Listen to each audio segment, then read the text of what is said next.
feel that the new comedy, there's so much atheists? I feel that's kind of like the new hack comedy to me. It's always been that way. I'm not a proponent. I mean, I've studied religion in college, and I take my kids. That's where I got into physics. The chances of this thing happening, like by accident, carbon-based life forms, at heavy stars, deuterium, you get into the quantum physics of it. It's very peculiar that we're here at all. Yes. It's very peculiar that this worked like this, and some of these ancient texts, especially Jewish texts, I give these Jews great credit because there was 300 or 400 years before the Buddhists. They came up with law from Sumerians, Babylonians, blah, blah, blah. But basically, without law, we'd eat each other. You know, that human nature, this is, I think John Wayne said, you can't legislate it. He said, he turned from a very good progressive, from Democrat to a Republican, because he got pushed by we think. And he said, listen, you can't legislate human behavior. You put 30 people in a room, give them all $1. In a week, 2 guys are going to have all the money. That's just how it works. Yeah. People do this evolution of mankind. And I said, I've never been, like, I got kicked out of more churches because of stupid crap I'd say. Like, even the bishop said, we just don't want you around here anymore. I mean, literally. Well, don't you find some of the times the problems with atheism is that really their problems are with churches, not with God? Well, listen. They go, there's no God because a priest fucked a kid. It doesn't make any sense. No, but I said, my older daughter's atheist, and I said, well, philosophically, it's an irony there too, because atheists don't believe in God. Well, there has to be a God for you not to believe in. And my daughter goes, she's still in therapy over that. No, I always wonder about that because, and also, the atheists are usually choosing a God not to believe in. You have to have a God not to, otherwise. Like Dawkins doesn't believe in a Christian God specifically. Exactly, and I said, there's a Mark Kornhauser, used to be a magician that I work with all the time, and this is one of my analogies for the spiritual life. He goes, he did that trick where you rip a newspaper. Remember, well, magicians always worked with us with prop acts, and comics privately are going, prop act, you know, a lot of prop acts I like. The Amazing Jonathan is hysterical, and I like magicians. Hey, you rip the newspaper, and then you unfold it. And I'm on stage going, it's magic. I watched both hands. There's no, he didn't. You know, I couldn't get it, so I backstage said, show me that. He goes, no, I'm not showing you that. If I show it to you, 3 things will happen. You'll go, oh shit, that's stupid. Then you'll try it, and magic will no longer mean anything to you. And that's the same thing. One day I was saying, I wonder what like prophets saw. And then God, imagine that if God said, listen, if I show you what's really going on here, you're going to go, oh, that's stupid. And then you're going to try to tell people, and the third thing is you just won't want to be here anymore. This won't mean anything. So you got to, I heard some guy say, the only guy he ever showed was Job. And then I think the prophet Islam. Ezekiel? No, Muhammad. They showed him, and then he wrote it because his miracle, he said to his staff, was. We're not going to get too deep into that. No, but you don't want to get into that. He couldn't read or write, so he said his miracle was he wrote their holy book. But he was a nice guy, from all accounts. Really, he was a good guy.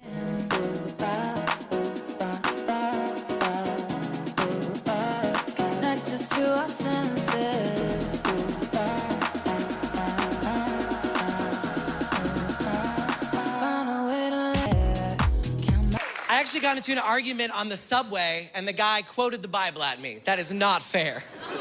Like, if you get to quote from your favorite book, I should be able to quote from my favorite book, right? He was like, men do not live on bread alone, Matthew 4:4. And it's like, everybody's a little bit magic, Harry Potter, chapter 7. It's not a fair fight, right? One of those books is a classic about a man who has sacrificed himself for the good of the world, and the other is the Bible. Do you know what I'm saying, people? I disagree. I don't think the Bible joke is brave at all. I think if you're going to take on an entire religion, you should maybe know what you're talking about. J.K. Rowling is a Christian, and J.K. Rowling famously said that if you're familiar with the scriptures, you could easily guess the ending of her book. Huh? Okay. I don't like it. Let me ask you this, of all the people that you've ever interviewed over the years, how many people would you say you've interviewed? 40,000. 40,000. That's what they, figure 40 years, about 1,000 people a year. 40,000 guests. Now, who was the physically ugliest guest you ever encountered? The ugliest. Ugliest. The Elephant Man. You ever interviewed the Elephant Man? No, we tried, He was ugly. but we didn't do. We almost had Siamese twins once. Really? Didn't do them. You're saying Siamese twins are ugly? They were connected at the head. And that's That would not, have been difficult. not attractive Not- to you? No. Would you marry a Siamese twin? Now stop that. I didn't come here to be insulted. No, but All right. So you never interviewed I'm the trying to Elephant think if you asked a good... No, I did not interview the Elephant Man. I'm trying to think of the ugliest man I have ever interviewed. The ugliest man. Who's the guy who produces Saturday Night Live? Lorne Michaels. That's the man. Yes, I've met him. He is a Hard to look at. tremendously- Not easy on the eye. No, not. Hard to interview people like that. Not easy on the eye.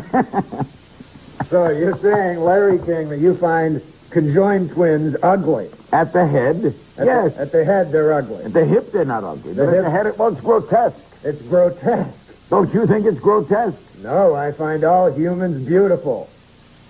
Larry, that's why we love you. In a recent interview, Jane Pauley recalled how back in the 70s, she coined the phrase bad hair day. In another recent interview, Larry King recalled how back in the 70s, he coined the phrase bad face day. I just wanna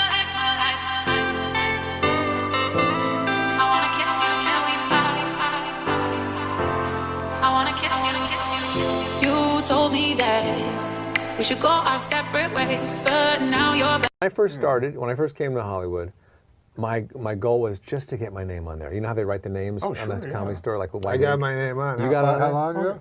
Yeah, about a year, almost a year A ago. year ago. I'm 61 years old. I never got it on there. You never got it on Never at got it, all? No, We'll make that happen. I don't think so. I'll bet you we could. It's got to be bigger than the rest now. Well, let's see what I can do. I don't like is when they make those dirty drinks. Dirty nowadays. Sanchez? Dirty Sanchez. That's what you drink. What dirty drinks? No, they say like Pink pussy, huh? and, like the pink pussy. You don't have to be dirty, but the guy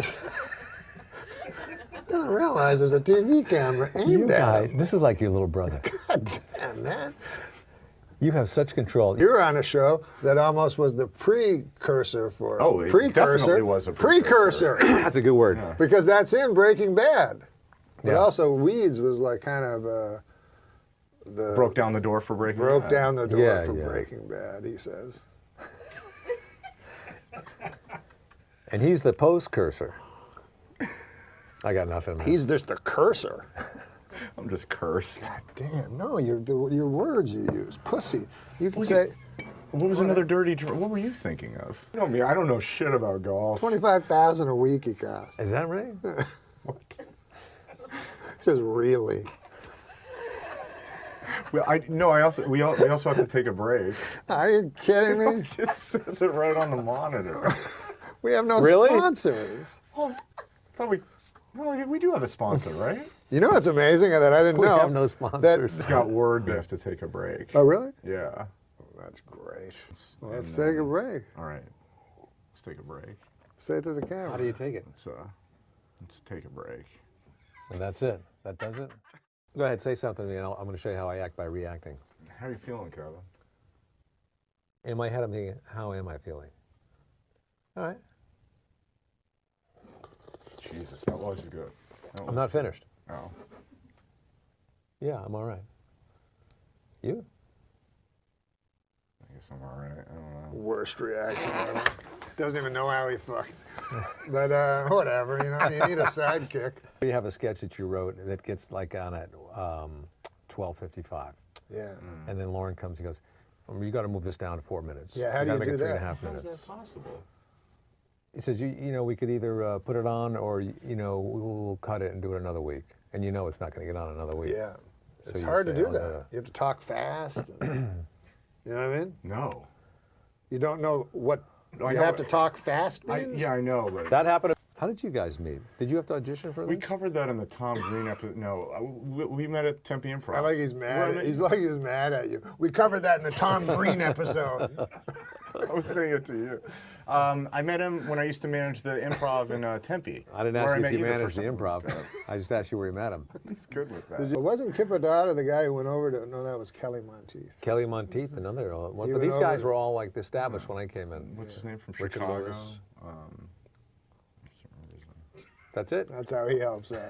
He used to do the two-man act with Tim Reed. Oh, Tom John- Dreesen. Dreesen. Yeah. Beretta was the best. And the Little Rascals, I saw him in. Yeah.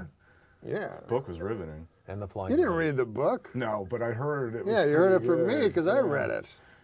God damn. That was this a word you kept motherfucker. using, I right? mean, no offense to him, but he's a good guy. He's a good guy. Him and Beretta. Had him do a joke. All right. A good name for a dog is Syndrome. That then when he tries to attack someone, you can yell "Down, Syndrome." Don't laugh. It's not. I apologize. I mean, it's yeah. That's like a It was a joke. little insensitive, I guess. How about this one? Movie star and award-winning director Ben Affleck has vowed to live for one day on $1.50, or as Adam Egget calls it, a raise.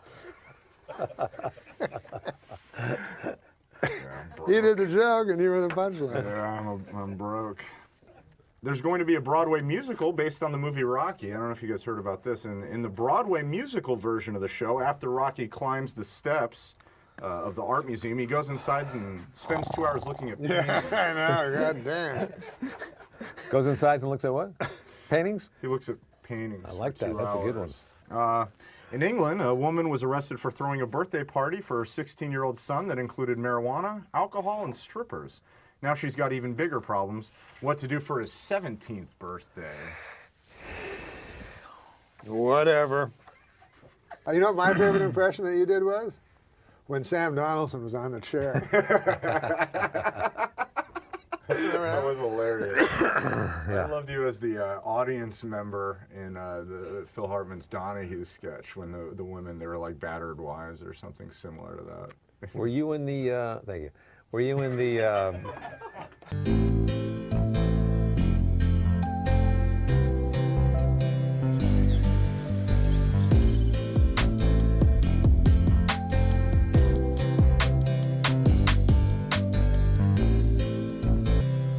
Thanks so much for calling in, Super Dave.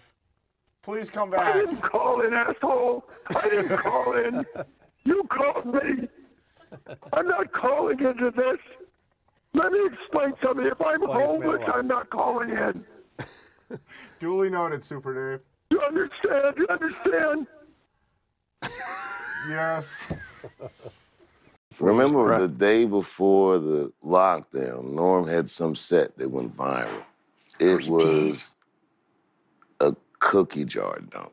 I remember, like, me and my buddies in Ohio were all like, yo, did you see this Norm MacDonald set? It was on YouTube, probably still on there. He destroyed. And he even right. At the Improv, Yeah, right. we're When all he gonna talked die about and- the pandemic. It Yeah. was a Incredible. cookie jar dunk. And you could tell it was off the rip. And it was all that, all the anxiety that the day before the whole world goes into lockdown. Yeah. And he was just on some fuck it.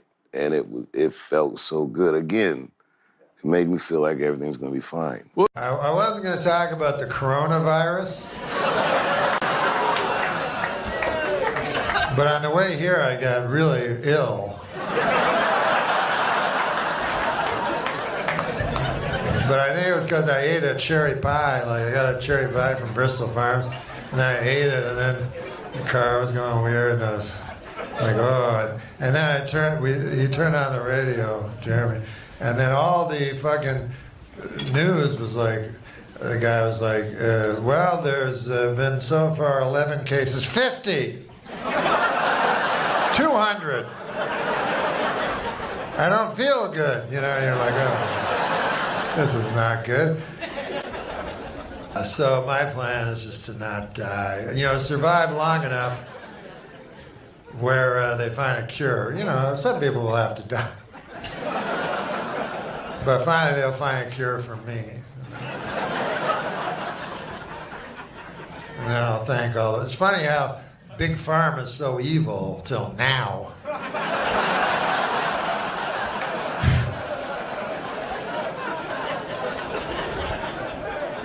It's like, what's it, $200 a pill? Yeah, that's good. That's fine. I'll take.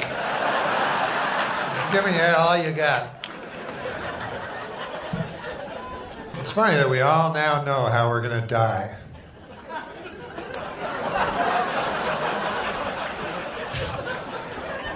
It's just a matter of what order at this point.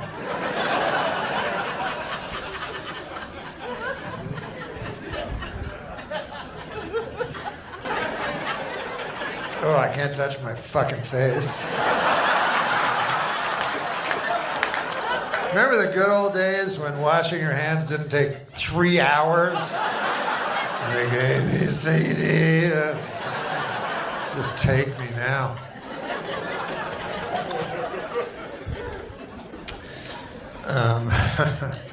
So the mind never wanders too far from, like I'll be talking about all kinds of horse shit up here tonight, but every moment I'll be thinking of this disease. Just to let you know. But it comes at a good time, this, where we're all quarantined, because we know how to live like that, right? We got our fucking magic phones and computers and everything. We don't need no fucking people.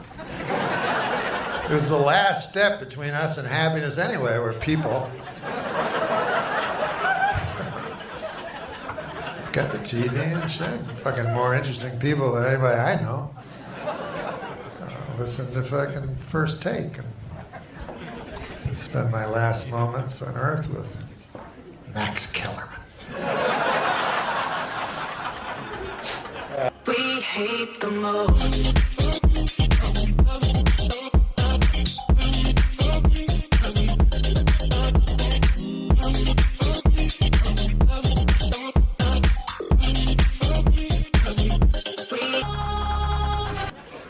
But I'm old anyway, so if I die, it won't be as much of a tragedy. I'm 68 years young, I like to say.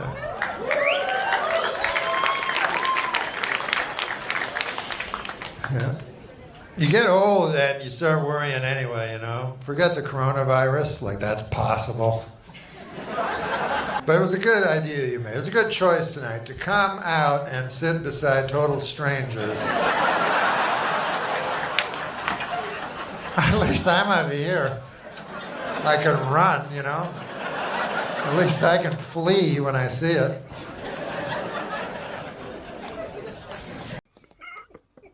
Why is there an app for everything except how to rape a baby? Jesus. One of the most popular documentaries on Netflix. One of the most popular documentaries on Netflix is Jiro Dreams of Sushi? Jiro Dreams of Sushi. I've seen that. That's very good. That's you a have? fantastic documentary. One of the least popular documentaries, Jiro Nightmares of Acid. Oh, yeah. That unwatchable. I liked it. The DVD commentary. This is not topical. It's just about. It's as if it's about your life. How come none of my friends ever have a dungeon? Instead, they all just have rape dungeons. So it's not a regular dungeon, is what you're saying. Dungeon. Thanks for again. The bus. I've never been thrown under an entire Trailways fleet. Why did the moron throw the clock out the window? Why? Because it reminded him of Richard Clock, the man convicted of knife raping his wife. Good God Almighty! Jesus. There used to be some. All right. I'm sorry, I didn't know that one was coming. Wait, I have a question. So you guys are two very funny females, but when you post videos on the internet, sometimes being a female is a little bit different than if I was to post a video on the internet. What's that like for you two? Sometimes.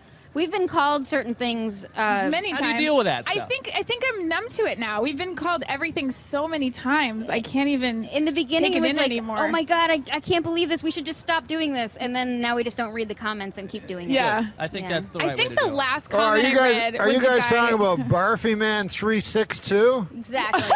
Is that you? No, that's that motherfucker. I don't even want to give him attention, but listen, saying those kind of things about me. Talk to him right now. Talk to Barf. Listen, Barfy Man 362. All right. No, you cannot rape my mother with a knife. Now it's official. Yeah, that's the kind of comment we didn't want to read anymore. A lot of sandwich makers. Bitches, go make me a sandwich. Those ones bother me less than the knife. Oh yeah, the raping mother ones stuff. are worse. Yeah, you don't want to be raped with a knife. I'll gladly make I a would sandwich. much rather be raped with something else. Yeah. I had a black guy open for me, and I got him into the hotel. Nice guy, Vince Champ. His name was Vince Champ. No. I don't know whatever happened to that fella. But a nice man. Arrested for rape. He knows. He knows. And he's not making fun of rape. Well, it's like that comedian that would rape people at comedy club. No, in colleges. Yes, Vince Champ. They always said his great gimmick was that people would think who did it, and they never, because he'd go on to another town and another college, but when people say, what about the comic? Yeah. Maybe the worst gimmick a comic ever had. Straight to the heart. I went a long time acting like I wasn't broken apart by you.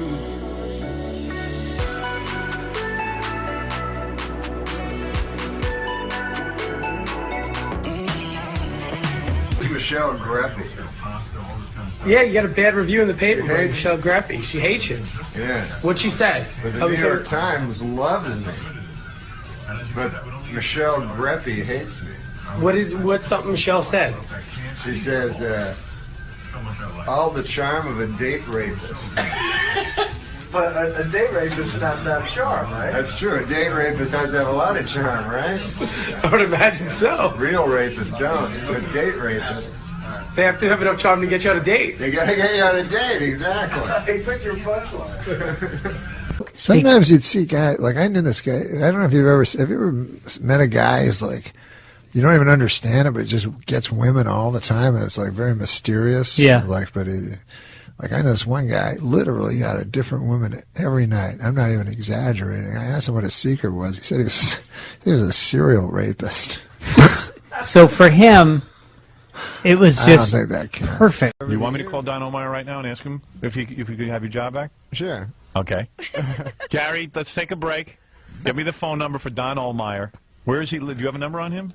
Lojo probably has a number. Lojo. Who's Lojo? Lojo. Is that the guy you're with? No, she's my assistant. Ah, Lojo. Yeah. Let me see her. Is she here? Yeah. Let me take a look at your assistant, man. What's that about? She's just my Is she assistant. hot? No, she's not hot. Really? She's not, I don't want to say that. You just did. You just did. He goes, I don't want to say that. No. Is she like a sexy assistant? No, I don't What? want to. You know, she's a very nice girl. Lojo. So I don't want to say she's not hot. You know what Lojo rhymes with? But, bloke. Yeah, oh, shh. Sorry. It actually doesn't rhyme with that, No, does it it? doesn't. No. Lojo. Yeah. I brought my friends Lojo and Frank Sebastiano and Artie Lang, my buddy that I did this movie with. So a shout out to Jim Downey, and I'm thinking about him because Norm so loved him and admired him, and a shout out to a very special person, Lori Jo Hoekstra, who was Norm's, right hand partner in crime, and she. I did have a chance to speak to her since this all happened, and she's just such a lovely person, and I'm thinking of her because she just did so much for Norm over the years, and Norm was so lucky to have her. So I just wanted to address those two people who I think deserve our love and thoughts right now. I was talking to Lori Jo, and I asked her if it's okay if I related this, and she said it was okay. But she said that not too long ago, someone asked Norm about the moth story that he told on our Tonight Show, and that she said the guy wanted to know what made you have the nerve to do that, and that he said that it was that goddamn Frank Smiley. He said I was only supposed to do one segment. And then suddenly in the commercial break, Frank came over and said, you're doing another one, because whenever I had Norm, I was greedy. I wanted more Norm. I always wanted more Norm. And so he didn't know that we were going to ask him to do a second segment. He had nothing planned. Mm-hmm. Absolutely nothing planned. And so as recently as not that long ago, I think this was a couple of months ago, he was telling somebody, damn it, that was Frank Smiley. Hey, get back out there. Conan wants more. So he heard that joke from Colin Quinn. Uh-huh. And he did the segment, and it was he had 7 minutes prepared. Yeah. And so he basically, you say, and then he's done. You say, we'll be right back with more Norm. And he goes, I've got nothing to say. Yeah. So then he remembered the Colin joke, and it was a 20-second joke. So he asked you, how long is the segment? Uh-huh. And he was hoping you'd say 20 seconds. Right. But you said 7 minutes. Yep. So it became a 7-minute joke. Yeah. I said to Lori Joe today, I said, on the flip side, because I brought this up, and I said, on the flip side, if in a magical world, Norm had been presented with all of this incredible praise, he would have found a way to deflect it. Yeah. Ridicule Probably would have it. made his skin crawl. Yeah, in some exactly. way. Yeah. And so, he wouldn't have this might have been the way he wanted it, but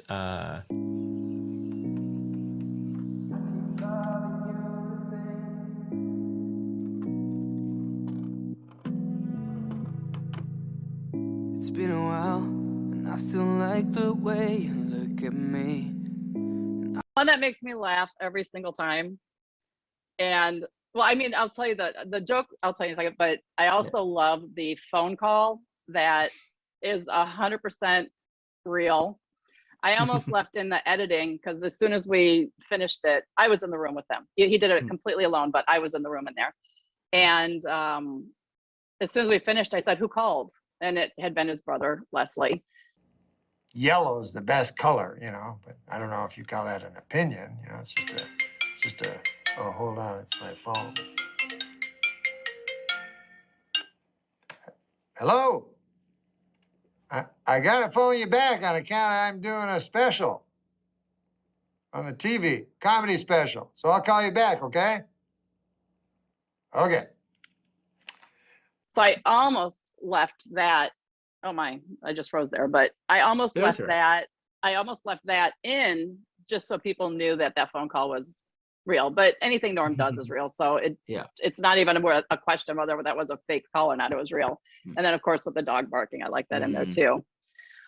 Like I flew in from Vegas, I remember one time, and there was some turbulence. And I was like, I'm eating that fucker in 14 years.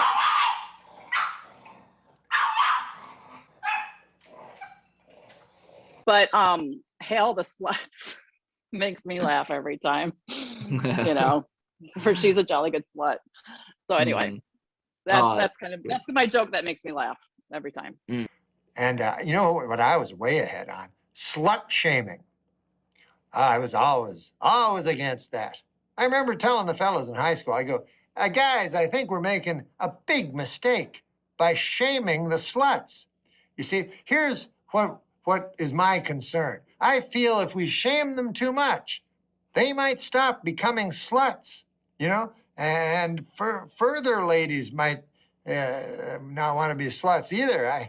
I have a different idea. Other than shaming the sluts, it's a bold idea. I say we take the sluts and we put them on our shoulders and we go, oh, hail the slut. Oh, for she's a jolly good slut, that kind of thing, So I was way ahead of it, man, way ahead of it. I just wanna live my life. I wanna kiss you, I wanna kiss you. You told me that we should go our separate ways, but now you're back. My life without. His mom, he mentions in it that he had a place for her nearby. He did. She's in Canada, so she would spend winters in Los Angeles, and he got her a place nearby him. And so he really did have, I know, of course, it's a joke. There's a punchline there, but the reflection on his mom is real. Yeah.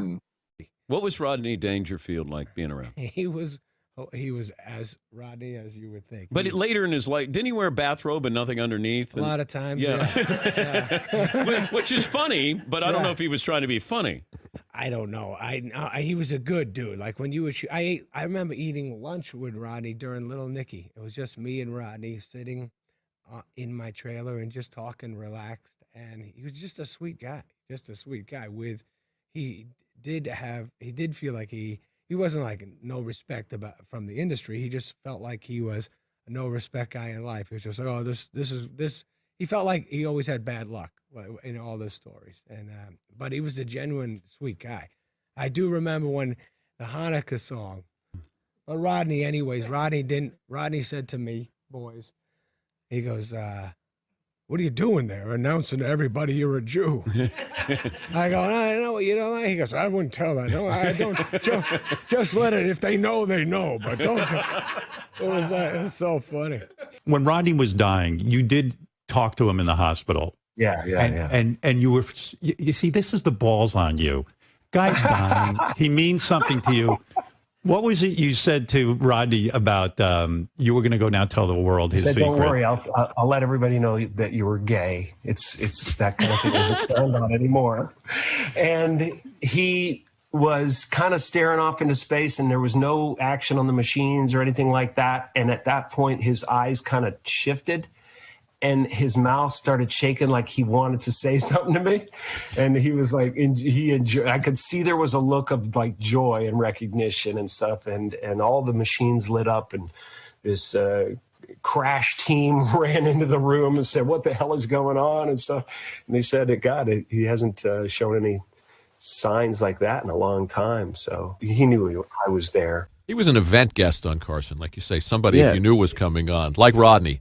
You had to watch. This other level of them going on. It was extra exciting. Yeah, or Steve Martin. Yeah. Too. And I remember with Rodney Dangerfield, first he'd come out and do a set, which would be hysterical. And then the panel would be even The panel was funnier. the second set. Yeah. Right. Yes. Yeah. How you It doing? was like a double set. He'd do another 10 minutes sitting down. Yeah, it was sort of like, so Rodney, how are you? Right. That was it. Well, I'm okay now, but last week I was in rough shape. That was it. And he'd do 20 minutes. Yeah. And my doctor, Dr. Vinnigan Butts. Now that I think of it, he never actually said anything real. No, he never said anything about it. Wasn't a real interview. The panel was a whole second set, and I liked the panel even better than the stand-up. It was so ridiculous. The flies chipped in to fix the hole in the screen because his wife was such a terrible cook. Just do one after the other. And then one every now and then one wouldn't work. Yeah. And he'd just take that one out and he'd cross it off. He took a break, right? Didn't he do it for years, and then he took like a 20-year break where he didn't do it? He has an interesting history. But I heard he wrote jokes during that time, and then he came back in his 40s or maybe even 50s. I think he was Jack Roy. Jack Roy. In the beginning, and he has a very strange And then, past. according to... He's a tin man. Yeah. He was selling aluminum siding. Yeah, and something crooked was happening, and the police... Well, Cliff Nestoroff is the man to check with on that. He might Rodney reportedly was kind of caught up in some scandal for selling I didn't know that. for selling siding to widows and widows. Before he found his way back into stand-up. He didn't have the no respect thing when he first started out. No, he developed that over the years. Did you meet him? What? Oh, Rodney. In fact, I did 2 bad movies with. You were in Meet Wally Sparks. Meet Wally Sparks. How could we forget? And you'll never know the name of the next movie. Something about midnight. Yeah, Back by Midnight. Back by Midnight. I listened to you on the other episodes. Oh, I know that surprises okay. you. Knicks, the New York Knicks. What? Did you say Knicks movie? The next movie. Next. Yeah. And I remember one time seeing Rodney on stage, and he was trying out stuff, and the audience just wasn't with him. Really? And he stops for a while, and he's fixing his tie and looking both ways, and then he goes, "Hey, if anybody tells you you're a hot crowd, you spit in their face, okay?" You saw him say that? Oh, yes. I saw him at Westbury a bunch of times. Did they laugh when he said that? Oh, yeah. Now you also wrote for Rodney. Did you do stuff? No, but so little. You know, Well, you went on the road with him, didn't you? for 2 weeks. You know, it's so funny. People come up to me and say, "You're so full of shit, man. You aren't that close to Rodney. You made a big deal." I said, I never said that I did anything that I didn't do. We went away for 2 weeks, and to this day, I'm still remembering fucking shit that he did and said, which is like... Was he really that big a party? I read all these stories. He was a about big party, but he wasn't funny. He was just funny. You know, like what he said, the funniest thing he ever said was not him being funny. And to this day, I don't think I ever heard anything funnier in my life. It's 1980, and it's Fort Lauderdale, Easter time. Wall to wall, college girls in bikinis. Luckily, you don't have a gun on you because you put a bullet in your head. And me and Rodney are walking along the sidewalk, and here's the beach. You can't see the water for the girls in bikinis. And he just turned to me and said, "Don't you wish you could just fuck anybody you wanted?" I'm like, who says that? He used to be my neighbor.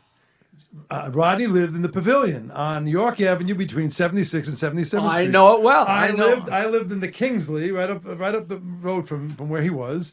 And one morning I'm out there, going out to get my morning coffee, and there's Rodney in a bathrobe. In his blue bathrobe with his nutsack hanging. Walking little Fifi. He goes, "Hey, Fifi. Yeah, gonna pull my arm out of my socket. Slow down, Fifi." And he's in his boxer shorts and his blue. Oh, God. I love There's the story. not a comic on the East Coast that hadn't seen him in that ratty fucking bathrobe. I love the story. If you watch the Caddyshack documentary, his first scene in a movie ever was when he's on the golf course and he goes, "Oh, my arm." So now it's his first scene, and he's all, apparently he used to wear a vial of cocaine around his neck. So he sat there doing bumps all day. So he's already tweaked. So he's like, "Oh, my arm." And then, he cut. "That's it. I quit. I'm done. I don't want to do movies. I'm just doing stand-up. I'm leaving. Find someone else." And everybody's like, "Rodney, why? What's the matter? You were great." He goes, "What are you talking about? Nobody laughed." And they were like, "You can't. It's a movie. Everybody's got to be quiet." The whole crew is sitting there going, they're holding their mouth. He goes, he was so used to everybody. It's a tough concept. When he said a joke, people instantly responded. But on a movie set, you got to be quiet. That was his first movie, right? Yeah, that was the first scene. He was done. I'm done with this movie shit. When I was with him in Las Vegas, he left Las Vegas and went to L.A. to actually do the reaction shots for Caddyshack. And he came back, and after the movie came out, one time he says, "Yeah, you look at that movie. It looks like we were on coke for every take. You know why? Only you. We were on coke for every take." And there's like a long shot of him. He's standing up on the thing. He's him waving the fucking golf club. Yeah, but it looks good on you. Here's a story about Rodney, man. He was fucking guy. Kept doing coke and shit, even when you get scared at some point. You stop doing drugs. Yeah. Right. Most humans. Not him. This fucker, 80, whatever he was, doing all kinds of shit. Saga told me this story, right? So he's in the hospital, and he's got a fucking brain tumor that's going to cause a heart attack. All this crazy shit, right? Right. So everybody's worried about him. Just leaves the hospital 2 days later, right? Walks out on his own. Yeah, so he's in the comedy store with two hookers, and he's waiting for Ron Jeremy to show up. Oh my goodness! So this is 2 days later. Yeah. So Saget told me he walked in, he was like completely shocked. He said, "Rodney, how you doing, man? Well, what's going on?" He goes, "How are you doing?" And Rodney goes, "How am I doing?" He goes, "I'm sitting here with two whores waiting for a guy who can suck his own dick. How you doing?" Still very quick. I met him on Saturday Night Live because he came and did, when I did Update, he came and did some jokes on his 75th birthday. So we have to do dress first at 8:30 and then at 11:30 the show, Right. So he comes and he's like, "Hey, Norm, I got to fucking talk to you, So I go in and I'm like, "Mr. Dangerfield, it's great to meet you." That's the first time I ever met him. He goes, "Listen, man." He goes, "What the fuck, man? Why am I doing it at 8:30, I know my fucking jokes. I'll just come back at 11:30. I go, "I don't know how it works, Rodney. You got to do it." He goes, "God damn." He goes, "Let me tell you something, kid." This was his advice to me. Kid. He goes, "Let me tell you something, kid." He goes, "This fucking TV shit, He goes, "This waiting around all the fucking time. It's a bunch of it's all shit, you know? It's shit. He goes, it's the same with fucking movies, you know? You're in the movie, and then you're in the fucking trailer all the time. That's all you're doing is fucking jerking off in the trailer, you know? He goes, it's all shit, kid. He goes, remember this and remember it forever. Stand up, man. That's all there is. Stand up. And he meant it. Then there's a fucking 5-minute pause. He's looking me right in the eyes. He goes, stand up, shit. He forgot. It's all shit. Okay, well. A negative guy. Yeah, it's just great, though. What a funny man. Just naturally funny man. Is it true that, was Richard Pryor a huge hero of yours? Oh, yeah. Was his last television... I met Rodney, man, when I was I made the worst mistake ever, which I was in the fucking hotel, and I loved Rodney and shit. I didn't know him. And I was coming down in the casino. I was coming down the fucking elevator, and Rodney was in the elevator. I'm like, oh my God, it's Rodney. I gotta say something to him. So anyways, I'd worked on some stupid fucking thing with this director who said he worked with Rodney. Yeah. So I used that as a thing, right? So I go, hey, Rodney. I go, we have a common friend. He goes, who's that? I go, Paul Johnson. He goes, that cocksucker. He goes, that fucker's no friend. And there's a full elevator. That fucker's no friend of mine. You tell him he can suck my dick. I'm like, oh, I'm not his friend. I'm not his friend.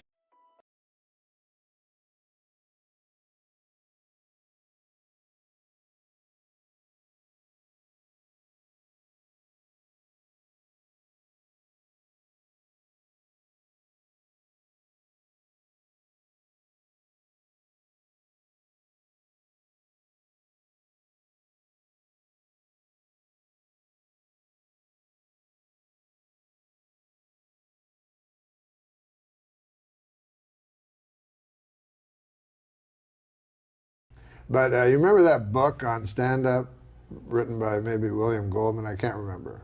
But it was about Lenny Bruce.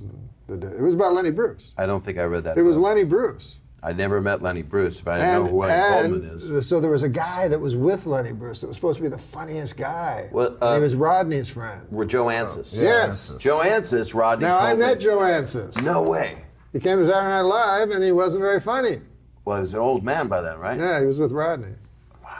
You know, there's a story about him that he was so OCD that he got into a bathroom, took off all of his clothes, and naked in a toilet, but didn't lock the stall door. Yeah. And Rodney told me this story, and it has to be true, I guess, and because he didn't tell that many stories this many times. And he's naked, standing on a toilet seat. So you look under the stall, and the guy saw that there was nobody there, and he was trying to take a shit, and he was just naked like a crow, and his clothes were laid up over the side of the stall. Yeah. And a guy opened the stall, and they both because he was naked with his dick hanging out. My God. Just a creepy story. There was no punchline to it except how OCD the guy was, how crazy. I heard a great story, and correct me if I'm wrong, about you running into Rodney after he got out of a hospital at Caroline's. Was that you? And he was waiting for Ron Jeremy? Yeah, that was at his place. That's actually in the book. It's in the book. Is that in the book? Yeah, there's a story. Tell everyone that story. It's a true thing.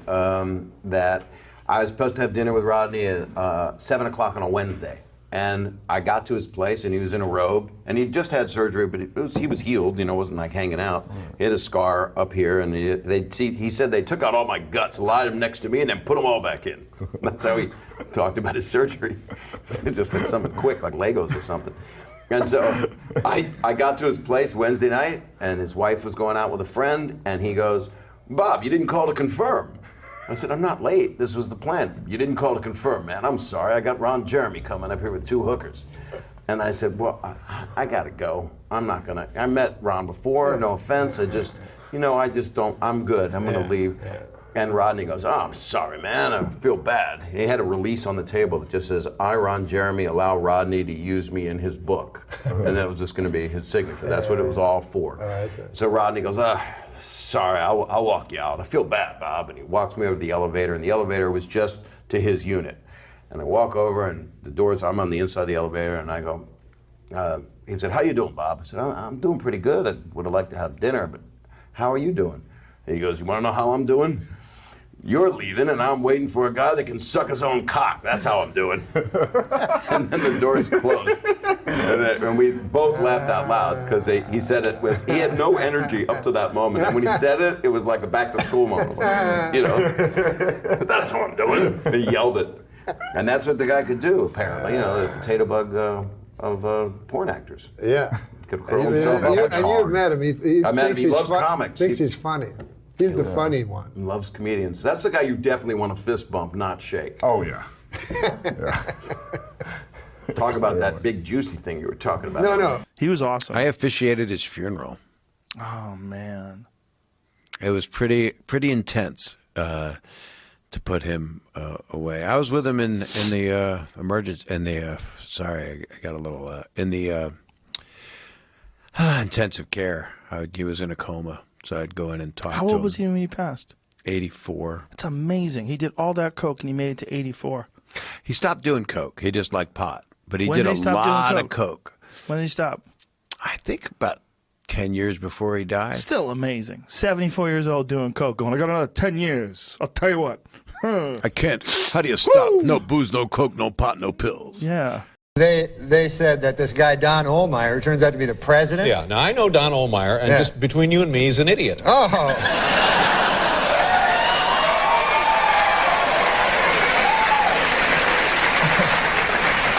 Yeah, I'm firing you there from the show. And then I said, oh, that's not good. And then I said, why is that now? And he goes, oh, you're not funny. Yeah. And then I said, holy Lord, that's even worse news, you know?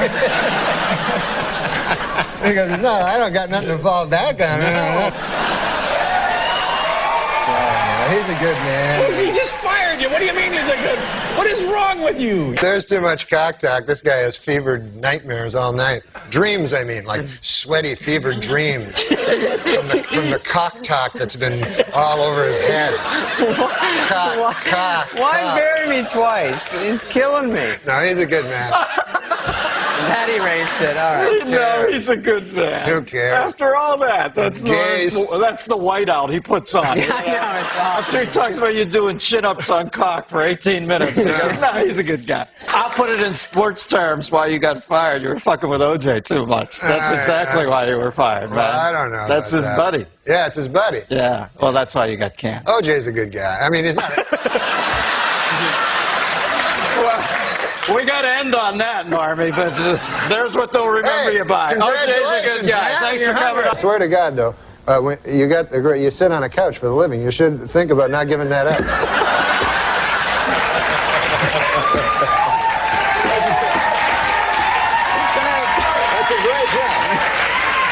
That's a great job. You sit on a couch, and you sit on a chair. It got to be too much, though. I'm looking to lay down. Gotta tone it down a bit. No, but you're a great man, and I'm going to miss you on the show, man. You're a great man, isn't he? Because I was in the movie The People Against Larry Flint. Versus Larry. You were in the movie. The People versus. There was a famous movie, and you're in it. I was in it. I was one of the people that was versusing him. Okay. So I said to him, he said to me, hey, he's a good guy. He's a good guy. When Larry Flint says, I'll take care of you, I assume that means I'll be having sex with an odd-looking lady, and then he'll come in whacking off on his wheelchair. Well, but he's a wonderful guy. I think you know where this guy started? He used to work under the Queensboro George Bridge. Washington. I made the wrong bridge. No, Queensboro Bridge, and he'd jerk off punks for $15 a man. That's when I first met him. But he's a good guy. I met Dr. Phil. The guy's not even a psychiatrist. No, he's just a big buffoon. Yeah, he was. They put him. I had a TV show, and they put him. I didn't know who he was, and then he played a psychiatrist. He played himself as a psychiatrist. So I said, "Oh yeah, how long have you been a psychiatrist?" He goes, "I'm not a psychiatrist." Wow. I go, "You're not?" He goes, "No." He goes, "I met Oprah. I'm a jury consultant. You know, people that select juries. Okay. Because Oprah was going against had a lawsuit against a bunch of cattle or something. Right. And so he was picking the jury, and he just he said some old timey. That's a hard jury to pick. Cattle. Because if you have any ties with any cows or any. Oh, right, in Texas. I'm just because you have to be completely. That's true. That's true. But he must have been good at his job. Yeah, he was great at that job, and then he fooled America, you know. Yeah. No, he's a good guy, I guess. But did she make him a doctor? He was a doc. Well, yeah, that was just kind of his nickname, Doc. That was his nickname. Like Doc Ellis. Right. But anyways, Joyce Brothers. Yeah. Well, I don't want to speak ill of the dead, but what a fucking whore. Jesus. No, she was a nice lady. Adam was going, okay, you stand over with basketball scene. You stand over here, you stand over there, you get over here. Timmy, you come around, you take the ball from Rock, you give it to... Well, somebody yell, shoot! Somebody yell action! Said somebody yell action. And it was like, action! No. Dugan directed the movie, but he was a good guy. Yes. I was showing Annie, did you ever meet Annie? A sketch that me and Sandler wrote in my first year. The ski lift? Yeah, you remember that? I love that one, yeah. Oh, you remember that sketch? Yeah. Oh. Was with Chevy Chase? No. It was with, what's his Jason name? Patrick. Jason Patrick, yeah. Yeah, it was not good. But did you ever have like... You don't mind saying you don't like somebody. What? No, I think you said this. No, he's a great man as an individual. But how about as a group? But I learned this from Robert Blake, who won't come on the show. Nice guy. I love him. But do you know him? Can you get him on the show? No, I saw him on Beretta, though. I said, that looks like a nice guy. Yeah, Beretta was the best. And the Little Rascals, I saw him. Yeah. The book was riveting. And the flight. You didn't read the book? No, but I heard it. Yeah, you heard it from me because I read it. God damn, that was a word you kept motherfucker. using, right? I mean, no offense to him, but he's a good guy. Because it's funny with Saturday Night Live, isn't it? The people that either they go on to huge fame or they fizzle into oblivion generally. Yeah. And it's... then there's me. And then there's you. But you know what I mean? They go huge, like big movies and big movie stars, or they're stabbing themselves in the belly out in the snow naked in Connecticut. That is true. Well, in Charles Rockets, it was only because he was on Saturday Night Live. Oh, really? Yeah, he wrote it in blood on the snow. Have you heard of this? What? No, he's a good guy. Who are some of the guys you've seen? Charlie Fleischer? Some of the guys you started out with. Charlie Fleischer? Yeah, Charles, he doesn't come by much anymore. But... Charles Fleischer used to always close the Improv. He'd always close. Yeah. And he'd do an hour. I'm not sure. I think that guy's out of his goddamn mind. Am I allowed to say? I don't even know. If he comes back, it could be awkward. But what happened? He's just out of his mind. What did he do? You know, I'm not gonna get into it. Did you have an encounter with him? I mean, no, just every encounter. That you have? It's very bizarre. Off-putting. Well. He seemed like a good guy.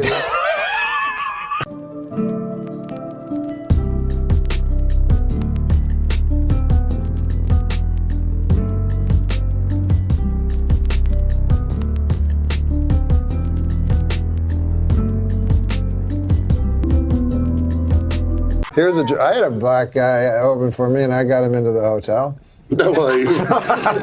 Nice guy, Vince Champ. His name was Vince Champ. Oh, no. I don't know whatever happened to that fella. But a nice man. Arrested for rape.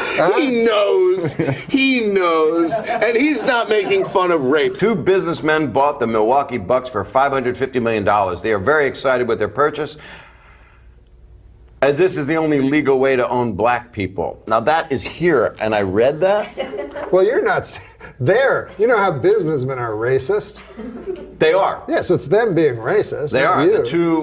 The two businessmen that bought the Milwaukee Bucks for $550 million are racist, according to this. They're fine, man. Hey, how about this? The Dalai Lama said that killing in the name of religion is unthinkable. Hey, thanks, Dalai Lama. I'm sure everybody will fucking listen to you.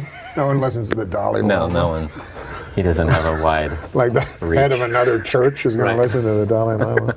Oh, whatever. Everybody's good. You watch the Saturday Night Live show?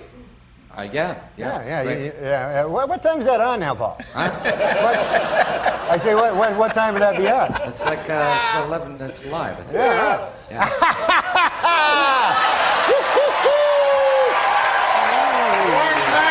McDonald's. Tonight, a side of me you've never seen. My evil twin, otherwise known as Norm MacDonald, joins me for an evening of comedy, revelry, and fashion tips. Also with us, comedian David Spade.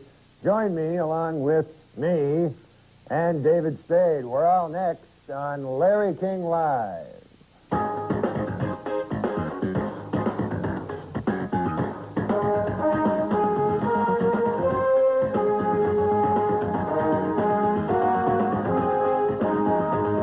Welcome to Larry King Live. Tonight, a very special guest, the Iron Horse of broadcasting.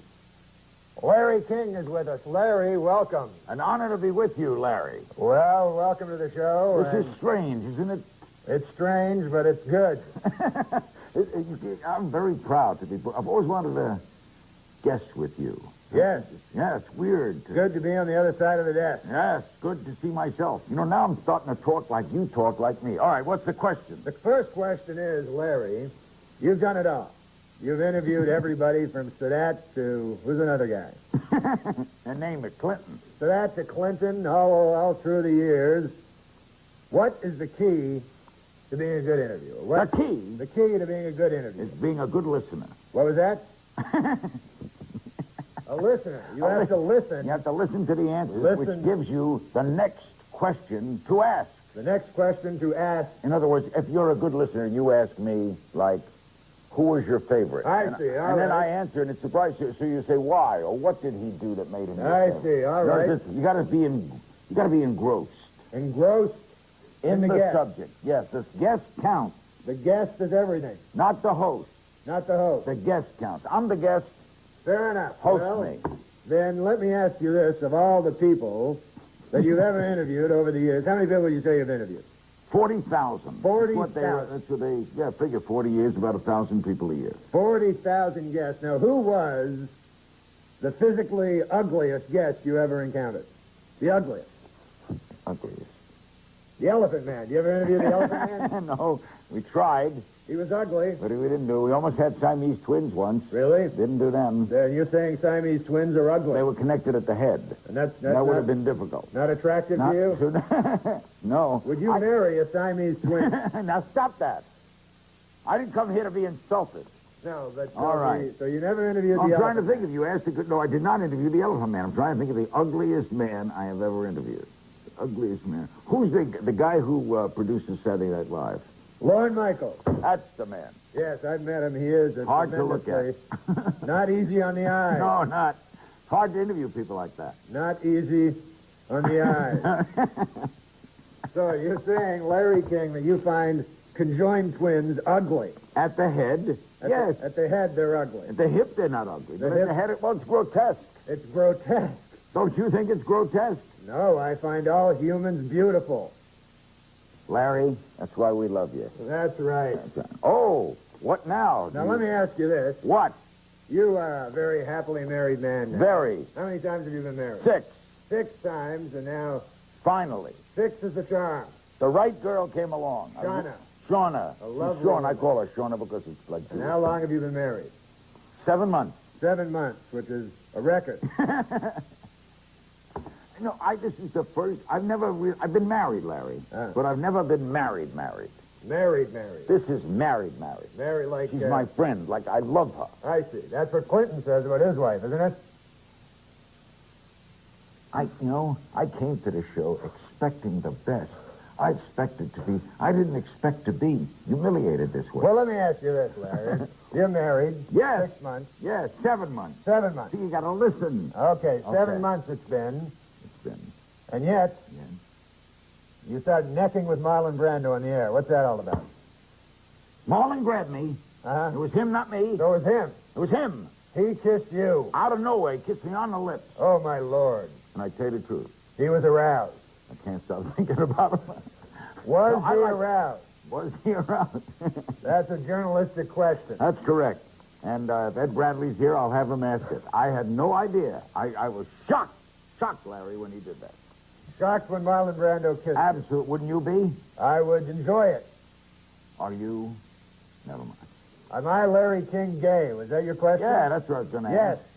I'll come out of the closet right now. On your show, I, Larry King, irreversibly gay. Irreversibly Yes, gay? that's what the doctors have told me. I had the quintuple bypass, and then they said there's a slight side effect. Don't ask, don't tell. Don't ask, don't tell, exactly. All right, what's next? What do you have another What's next? Let me think. Quick question, favorite SNL performer of all time? SNL? Saturday Night Live. My favorite Saturday night performer of all time. Norm MacDonald's way up there. He's going to be on the show tonight. He's terrific. He's funny. Very funny. Why is he leaving? Why is he leaving what? Why is he leaving Saturday Night Live? Well, I don't know too much You got to about listen to answer. You don't like him, do you? I don't care for him.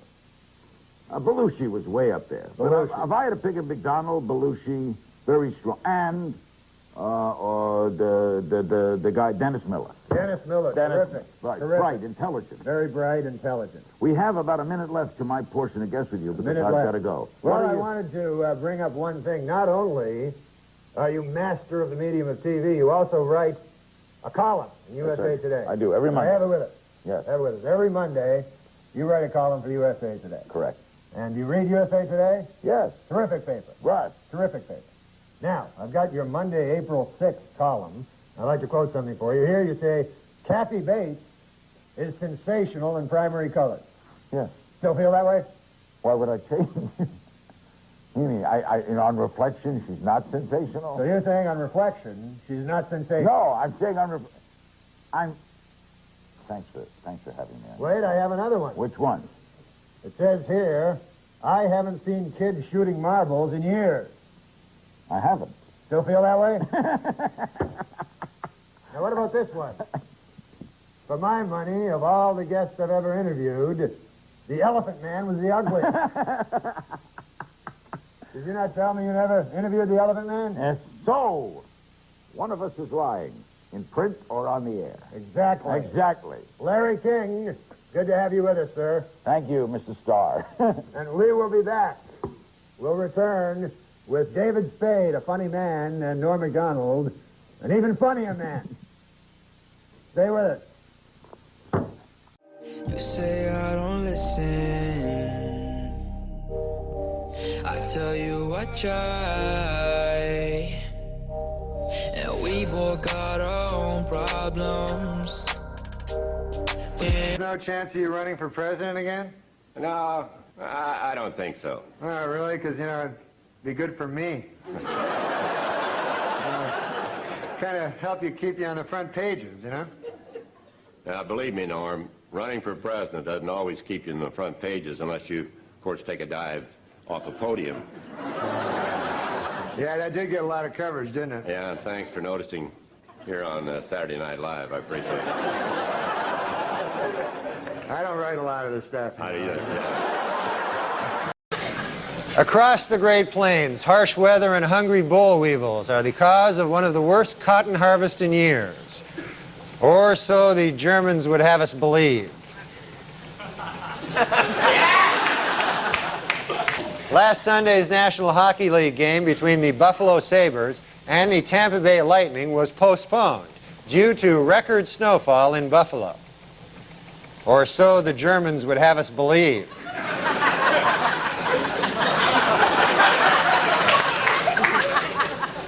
This year's lack of snow in Alaska could help generate a surplus of moose next year because deep snow makes it harder for moose to search for food, which leaves them more vulnerable to wolves.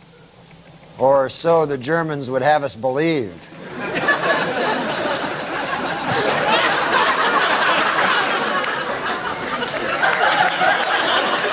In Fort Pierce, Florida, many Bell South customers will no longer pay long-distance phone rates for nearby calls, but will instead be charged with a flat rate of 25 cents. Or so the Germans would have us believe.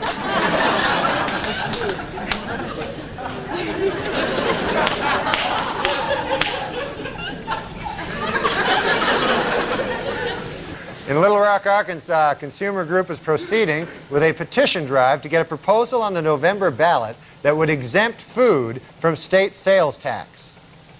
Or so the Germans would have us believe.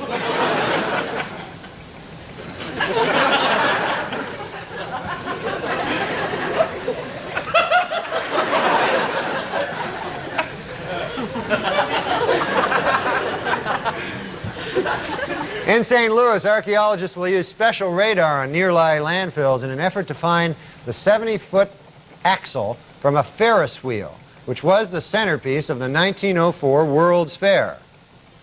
Or so the Germans would have us believe.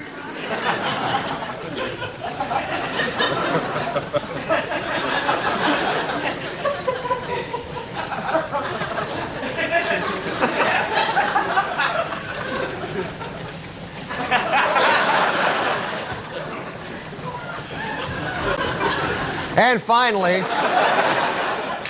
last year, German Shepherds were rated the nation's most effective police dogs by far, sniffing out more than $100 million worth of illegal drugs. Or so the German Shepherds would have us believe.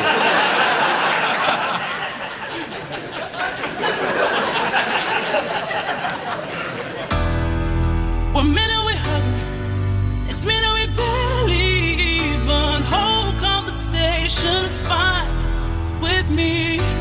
I was born a savage, I can take the damage. Anything I do.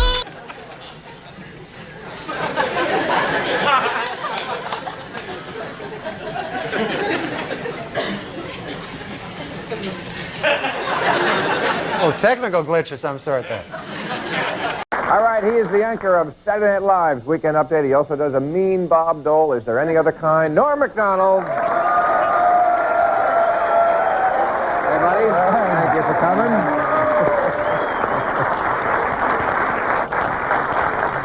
He's a rock and roller who sold over 45 million records. He could kick Slim Whitman's ass. Our very own favorite bat out of hell, Meatloaf, is right over here. How are you? Welcome to California. Thank you. Hi, kids. All right. Well, all right. Now, you're a musician. Did you watch the American Music Awards last night? No, I didn't. Okay, well, you should have. It was on this network. Well, I watched that last night, and I watched the Super Bowl, of course, like every other red-blooded American the day before. And I was thinking maybe I'd get an acclamation from this time. All right to start off. Could we have people in show business and sports stop thanking God for what they do? God could give a rat's ass if you won an award or won a game. Like God cares about winning. No, wait a second. That's not what God's about, right? The Cowboys are playing. Well, I thought God was very, you know, God is fair. I would say if you're God, right, I would say one of your qualities would be fairness, right? Above all others. Yeah. And I thought this was a very fair Super Bowl because Green Bay won by exactly 14 points. They covered the spread, in other words, right? Exactly. Nobody won, nobody lost.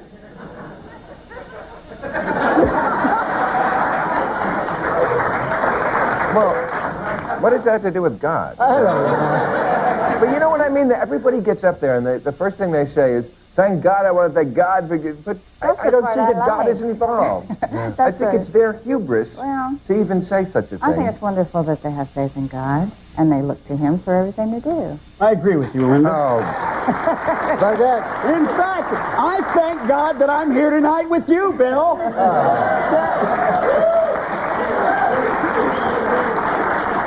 But by the same Don't you think so? I think so. Hallelujah, we're here now. Hallelujah.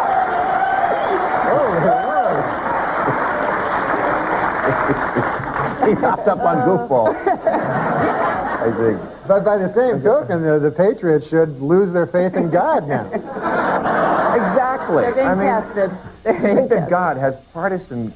I mean, I don't think God watched the American Music Awards. Exactly. I mean, he didn't get to where he is by giving a damn about it. The other thing is, how about this showboating that they all do? That these players, they celebrate the most inconsequential accomplishments. A guy puts on his chin strap and he's running around and routine tackles and plays. Now, my question here is also the dancing, you know. Now, let's be honest. In that Super Bowl, the only white guy dancing was Fred Astaire. With a broom. Right. He's the only one not getting paid for dancing. Though. Well, I mean, Hey, the white guys professional can't sport. dance. They probably couldn't do Yeah. that. I mean, that They do shuffle that... chickens and gooses and things like that. The white guys? Yeah, Tony Saraguso, who plays for the Indianapolis Colts. He does the goose. That's where he gets his name. Somebody from Indianapolis. But do you think that's more of a black thing? I mean, is it a black thing They that do we don't... better. What? No, they're just better dancers. Yeah, they're better And I think, you know Goose what? really wants to dance. Go ahead. What? I think it's appropriate. I like it. It's a celebration. They're happy. They're having a good time. They're number one. They're, you know, they're I mean, feeling I good. think you can go too far. I think, you know, when you dance in the end zone, that's fine. When you bump heads with other, but you know, sometimes, you know, I heard about one guy killed his wife and a waiter. You know what I mean?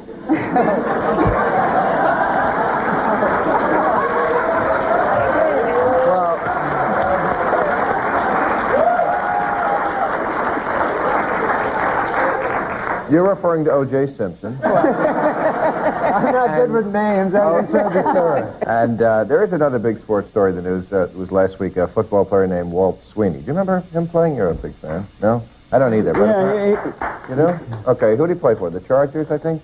All right. Okay. Anyway, he played 20 years ago, and he sued the NFL, and he won. The judge awarded him a couple of $1 million, and he said when he played, they made him take amphetamines and painkillers so he could get out there, and they encouraged drinking to be one of the boys, and now he's a drug addict from this stuff. That's what he said. He said his life has stood still for 20 years, and he's got the big mutton chop sideburns to prove it. And he's going to get money for this, and somebody else is going to take responsibility. Anybody Yeah. against I always have something to say, Bill. No, am I against it? No, I'm not against it. Really? No. You're Because not against what? I'm not against the court awarding him $2 million. Because if you played football in that era, you ever heard anybody say, and everybody here said it, I don't know what I would do if I wasn't doing what I'm doing. And Yes, it holds I've heard really that. true for professional football players.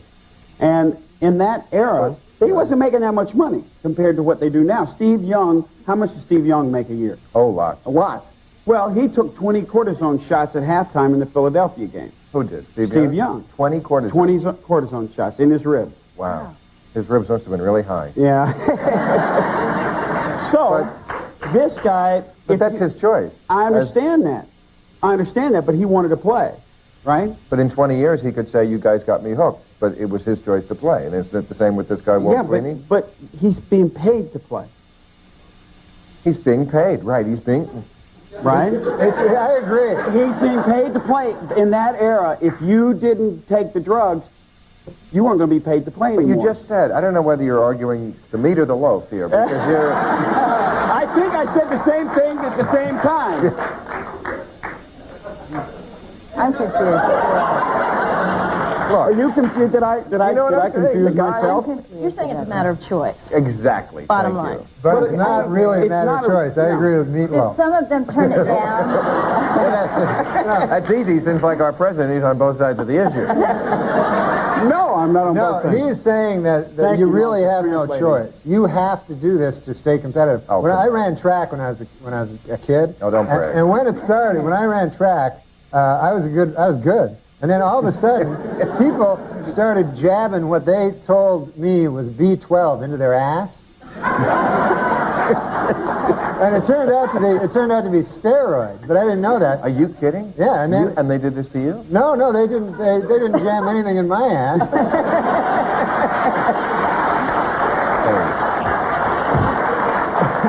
But all the guys were jamming B12 in their ass. I don't know.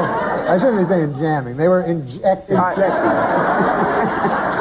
This is Anyway. the peacock syndrome in action right here. But he would not have played had he not taken the painkillers.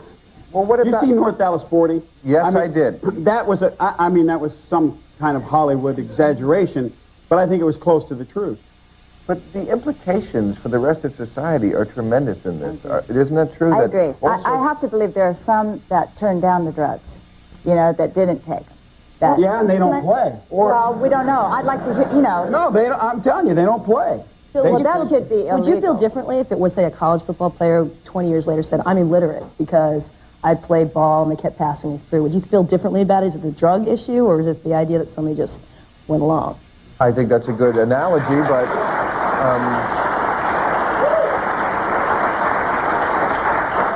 But first of all, that's college. I mean, you are paying a college to educate you. So if they really, if they tried to and you just didn't do it, that's your personal responsibility. So it's down to personal responsibility for I you, think it is a bottom line. personal responsibility case. What about the hundreds and hundreds of football players who aren't suing, who did this? Why? How come their lives were able to Some people have more of an addictive personality than others. And the rest of us should pay for that? Yeah, I think the guy with the really addictive personality is the one you should give $1.8 million to. I mean, in all walks of life, forget football. Right. Aren't people compromising every day to keep their jobs? But couldn't Jan Michael Vincent say show business made me what I am today?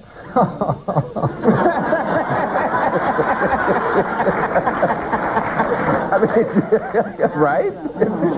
Show business makes people do terrible things, like be on this show. All right, well, we're out of time in this area. We'll come back and talk about. I need your love. You free my mind. I need your love. Yeah, you free my mind. Military level, because an important ruling came down last week from federal judge Shira Scheindlin, who said that they could now buy at the PX on the base dirty magazine, if you will.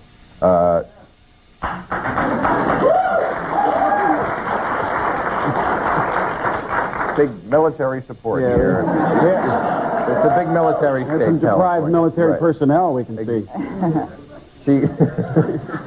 She also included videos in the ruling saying they were also protected by free speech, although the plots were kind of thin. No, anyway, it was called the act that she overturned was called the Military Honor and Decency Act, which for years had banned the selling of this kind of material because they said in that act that they thought it would encourage sexual harassment.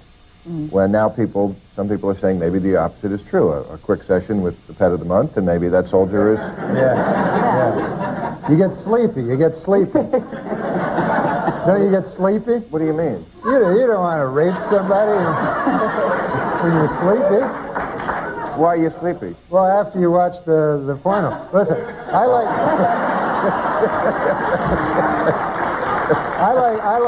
Norm, you have a strange metabolism. Maybe it's those B12 shots you got. Right. No, I You're like in high porno. school. I like porno as much as the next guy, you know? And I probably like it... I probably like it 100 times as much as the next guy. But although, you know, I have been watching... this is amazing, because porno is my favorite kind of movie to watch. And yet... I've seen some pornos lately that my buddies have shown me. Have you seen these ones with all male casts? Gay pornos, they're called. These things are horrible.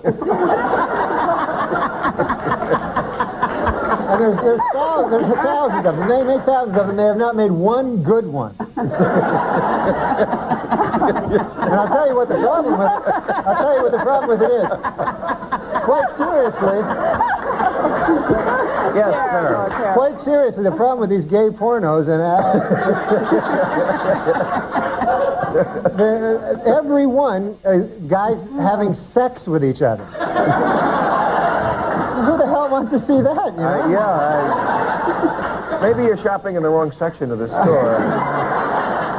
It's not for me. I wonder if they can't have those in the military base then. But don't ask, don't tell, don't watch. Right. That's an interesting question. I don't know if this ruling includes gay material on the base. Do you know? Well, you know, it's really ironic at a time when they're trying to sensitize the soldiers. They're sending them to training on how to treat women with respect, and now they're stocking the PXs with porno magazines. It doesn't make sense. I mean, it's a mixed message, wouldn't you say? Why? Well, because these magazines degrade women. They do. And I'll say one thing. Why don't you just stand up for this segment? You know, like in the... This is a little warning for people. Playgirl magazine has not got any girls in it.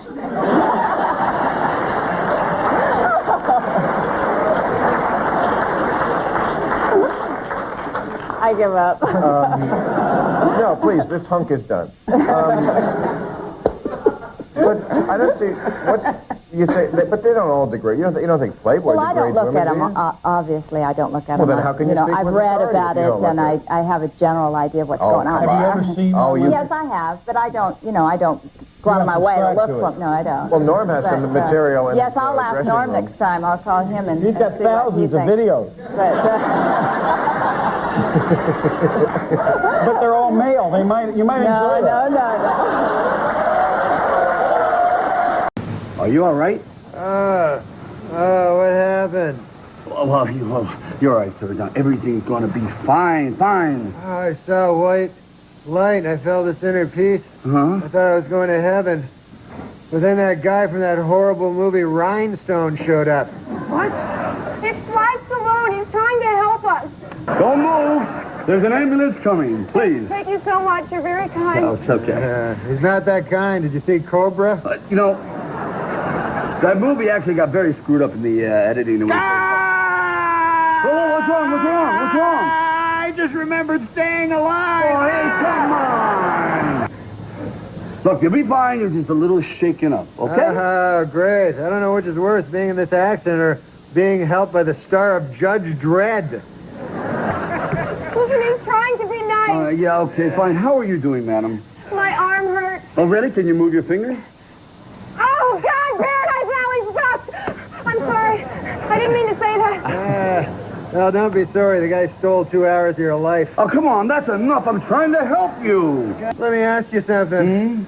What were you thinking when you made Over the Top? What?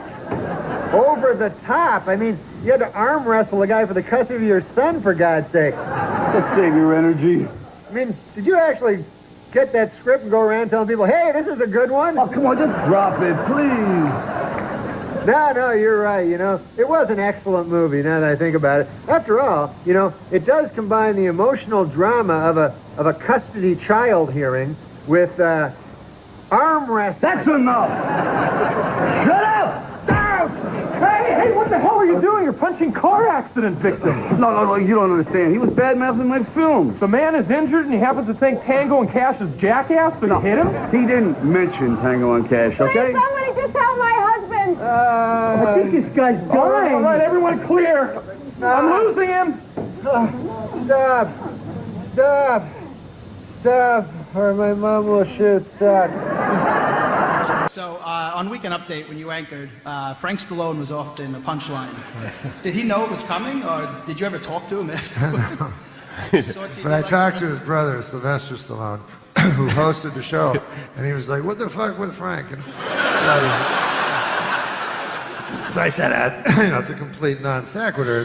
It's ridiculous, And so he told me, he says, the thing with Frank is, after Rocky, he decided to become a boxer. So, he'd go in the ring with it. It'd say like the Italian stallion's brother. He goes, every boxer in Philadelphia just beat the shit out of him. He goes, you've never been right since, and I feel guilty about it. He says, if you could just lay off him for a while. And I was like, no, so I never did another job. You say I don't listen. I tell you I try. And we both got our own problems. But I still try. According to the EPA, it will cost an estimated $295 million to clean up toxic waste at the former Lockheed Martin military aircraft plant in California. The cause of the toxic waste? You guessed it, Frank Stallone. In Princess Anne, Maryland, state health officials have discovered what caused the mysterious death of 200,000 fish at a Somerset County fish farm. The culprit? You guessed it, Frank Stallone. In economic news, unemployment figures rose slightly for the month of October, with declines in the Dow Jones and NASDAQ. The reason for the sudden downturn? You guessed it, Frank Stallone. Entertainment Weekly's list of the 101 most powerful people in show business is out. At number 1, Fox CEO Robert Murdoch. And at number 2, you guessed it, Frank Stallone. And finally, the number 1 selling doll this Christmas, is Tickle Me Elmo. And the least popular selling doll? You guessed it, Tickle Me Frank Stallone. And the British Sunday Times is reporting that Belgian doctors have accidentally cloned a human being. The human being? You guessed it, Frank Stallone.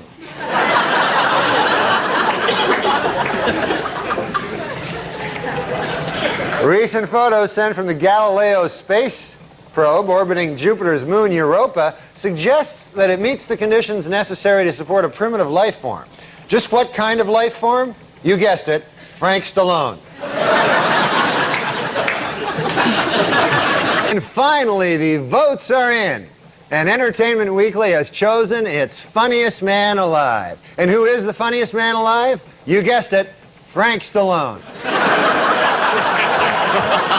Congratulations, Frank Stallone. What's something people don't know about you? I'm a deeply closeted gay guy. No kidding. Well, I'm not coming out, though. Wait a minute. What are you revealing here today? I'm not revealing anything. I'm saying I'm deeply closeted. Well, that means you're gay. Well, I wouldn't say that. Why would I say that? I'm deeply closeted. No, but that means you're very, very gay, but you don't want to come out. You're so closeted. That I refuse to say I'm gay. Right. Exactly. But doesn't that mean you're gay? Hey, easy, buddy. Oh, this book will reveal much. If this were a memoir, Yeah. I would put juicy things from my own life. Right. Like what kind of things would you put in there that nobody knows? Well, I guess the biggest thing that nobody knows about me is I'm a deeply closeted gay man. What? That's you're a gay man? I'm not gay. I said I'm deeply closeted. I'm as straight as an arrow. So you're a gay man who won't admit it? No. Do you know what deeply closeted means? Yeah. It means a man who will not acknowledge that he's gay. Yes. So I'm telling you, I'm not gay. On your last show, I came out as a deeply closeted gay man. Yeah. And I'm not gay. But David, on one time, this is a true story, and Dave, you'll attest to this, bought me a beautiful leather jacket. Oh, that's right. Well out of my price range. Now, I'm no one to take charity. I'm not one to take charity. I'm saying I sucked him off. You don't know I'm a secret homosexual, do you? No, I saw that actually. A deeply, according to you, a deeply closeted homosexual is what you said. Do you remember? Yes, I do. I can't believe you. Feelings going up and down, picking up the pieces that you left behind, hitting a new type of flow, breathing in the smoke and clearing up my mind. The thoughts of you, I never knew what the hell you got me in. You know your own name, you see it in popular culture used, and Norm is always like, I noticed this ever since I was a kid. When I was very young, there was a show called Peyton Place with Ryan O'Neal as a sexy brother. Norm is, deeply closeted man. Oh, here's a good one. Yeah, well, the joke was a bit wordy. Do you have any other color jokes? I mean, he's just blue and yellow. Did you just say, do we have any other colored jokes? I knew you were going to say that. Fucking Jimmy the Greek over here. I don't want to... Jimmy the Greek. How about Jimmy the Greek gets kicked out for being a racist? Meanwhile, they call him the Greek. On TV. Mr. Musburger. Yes, sir. People that you've worked with, and if you're in... Now listen, you were on TV for years with a guy called Jimmy the Greek. Jimmy the Greek. And which I always found odd that he was thrown out for racism. Everybody called him the Greek.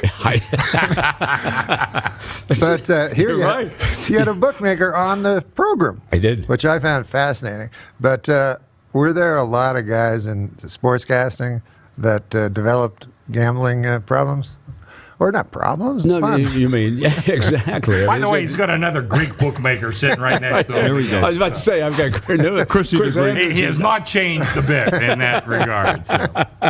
You know, Norm, it was fascinating.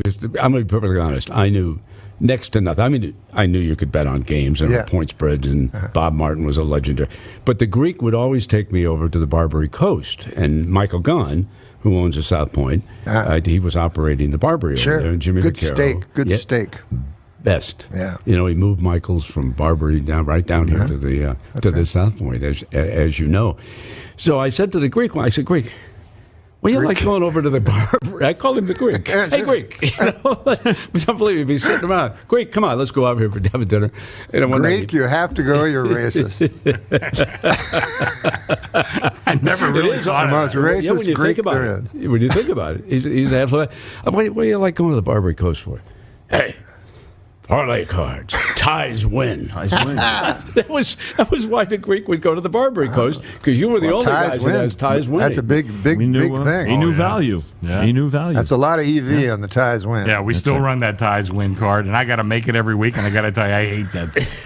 They do not. They don't Mr. Greek doesn't like it. No. I remember they lost money for a while on those 10-point 3-team parlays. I don't know if they do those anymore. We don't do those anymore. We got wised up on that. You say I don't listen. I tell you I try. And we both got our own problems. But A reporter from WRC-TV was asking questions about Martin Luther King's birthday and the progress blacks have made in society.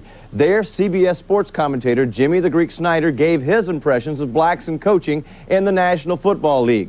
His answers could raise as much controversy as the statements by former Dodgers executive Al Campanis last April on ABC's Nightline news program. Yeah, pretty soon they're going to have to equalize it for the blacks, for the Greeks, the Jews, and for everybody. I mean, let's make it equal for everybody, you know. And is it equal? What about in sports?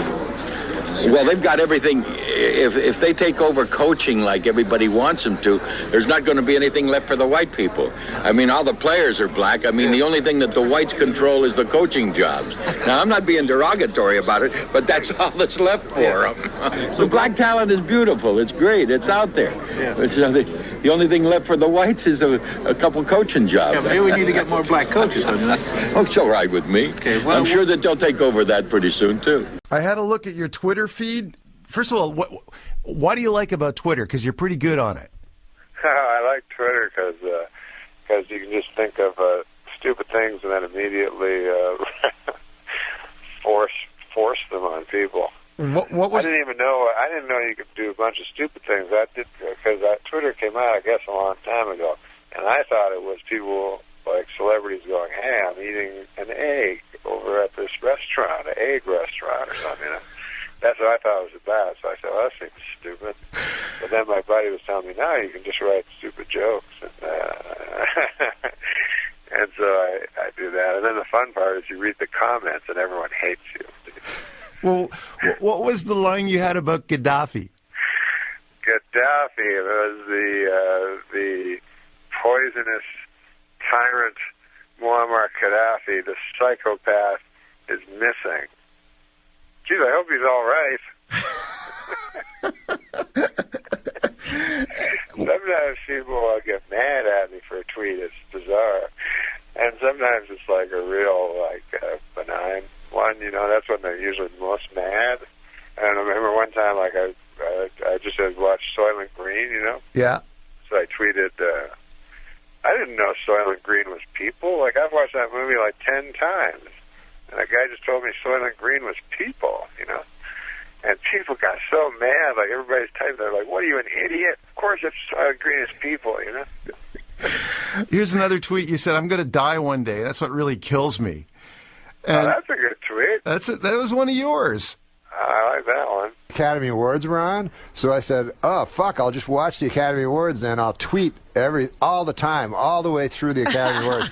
And it was so fucking fun.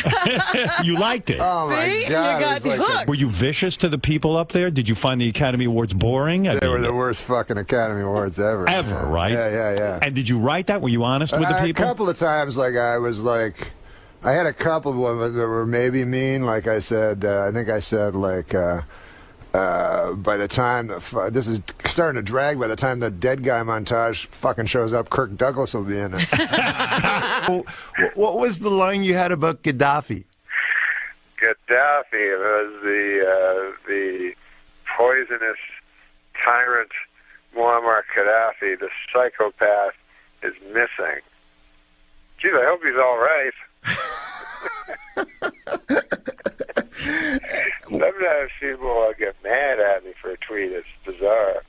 And sometimes it's like a real, benign one. That's when they're usually most mad. And I remember one time, I just had watched Soylent Green, Yeah. So I tweeted, I didn't know Soylent Green was people. I've watched that movie 10 times. And a guy just told me Soylent Green was people, And people got so mad, everybody's typing, they're like, what are you, an idiot? Of course it's Soylent Green is people, Here's another tweet. You said, I'm going to die one day. That's what really kills me. And that's a good tweet. That was one of yours. I like that one. I don't know what it is with that voice of yours. When I read your tweets, everybody that I talk to also reads them in Norm's voice. Yep. And it makes it that much funnier. Everybody started, during the Oscars, we all start tweeting our shit during the Oscars, past Oscars. And one of my buddies, Travis, actually retweeted and said, you got to follow Norm MacDonald. And I'm like, I didn't even know you were on or shit, so I started following you. And they were hilarious. The funny thing, when are you going to thank the computer? Every fucking tweet. When are you going to thank the computer? Just shit like that is stuff that no one else was tweeting. It's out of your mind shit. I just found out about that Twitter shit. It's great, and you got so many followers really quickly, and didn't have to pull a Charlie Sheen with it. It was just funny shit, man. But when you go to hit the send, you fuck for a second. You go wait, because it's just off the top of your head, and it's right there, yeah. And I don't do drugs or alcohol, thankfully, because I'm sure guys could really fuck up and say bad things. They have, they have. Norm's tweets, some of them are not supposed to be funny. They're profound, poetic. I deleted a lot of that. Because I'd read my responses, they go, you fucking asshole, you're funny. I'm like, oh. That's just it. You can't stop being if you're funny and then you got a serious comment. I would tweet some ridiculous shit, but then I'd go Obama gave a speech. Let me give a little feedback on what I believe of Obama. You racist, fucking conservative, fucking rich motherfucker. Some people too, fucking think it's serious. I tweeted one that I said my something, I don't know. I said my father was brutally murdered last week, and it's only now I can look back and laugh. And then these people would fucking answer. They go I'm so sorry. Closure takes a while. So I had to go, no, it was a joke. How does anyone read that and not, especially from you, and not think it's a goddamn joke? People are so stupid. That's something this whole thing has opened up, where you're kind of communicating with people you never would talk to or meet, that don't understand what a sense of humor even is. So the responses you get sometimes hey, I was hey, God, it's spring, but I'm looking outside and there's still a little snow on my back table. At least you're alive, motherfucker. That was from a dead guy? I'm getting tweets from the dead. I guess he had a loved one pass on. Perhaps a father that was brutally murdered a week ago. I guess to sum it up, everybody's a critic, huh, guys? Your special should have been called the voice of reason. This is the Twitter award for Best Hall of Famer.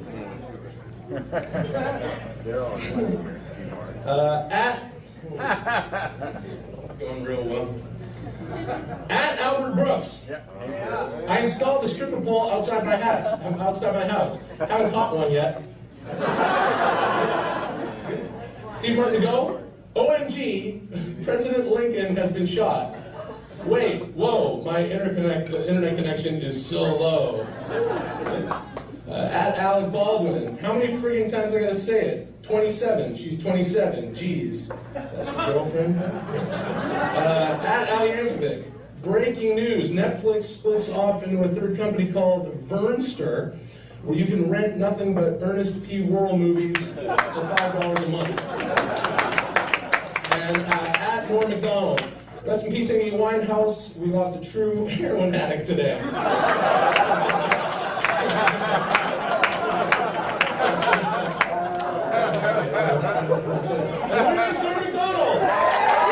Hey everybody, it's me, Norm. I couldn't be with you tonight because I'm on location in Spain, where I'm tweeting in Madrid, Spain. If that's a city that's in Spain, then that's where I am. And but I'd like to thank National Lampoon for the good people there. What did they do? They took a once great franchise and burned it asunder.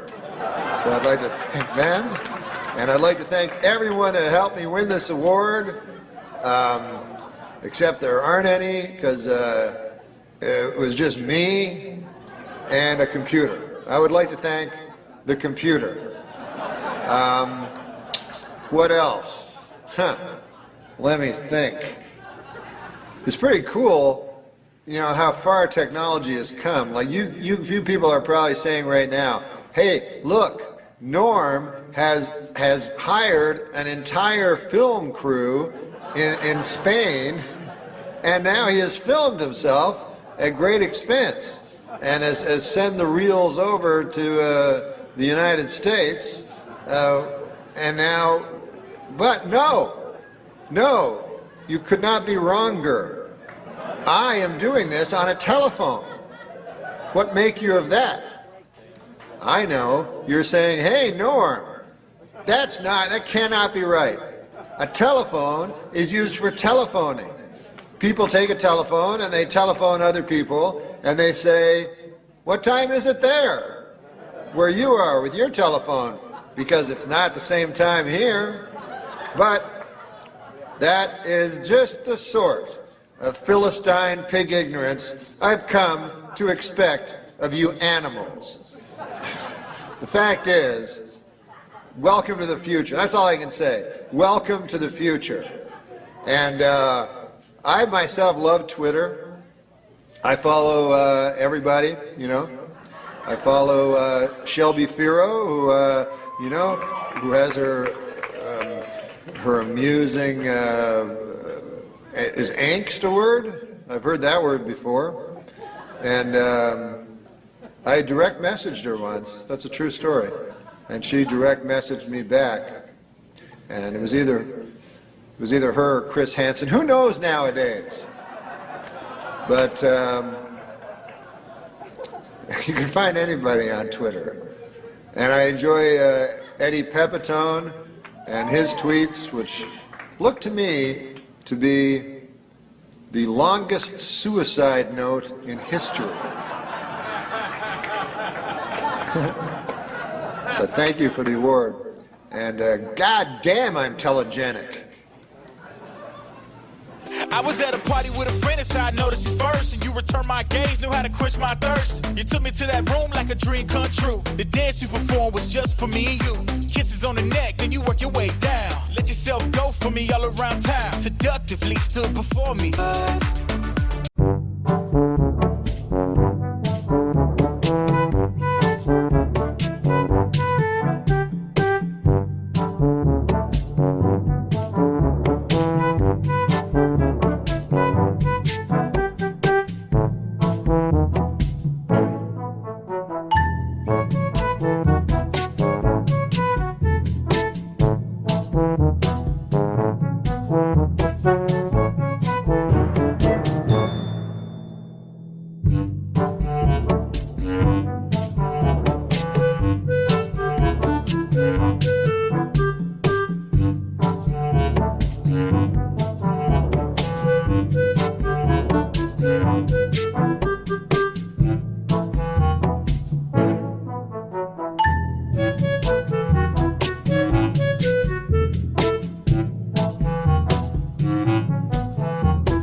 time I saw him was at the Comedy Store.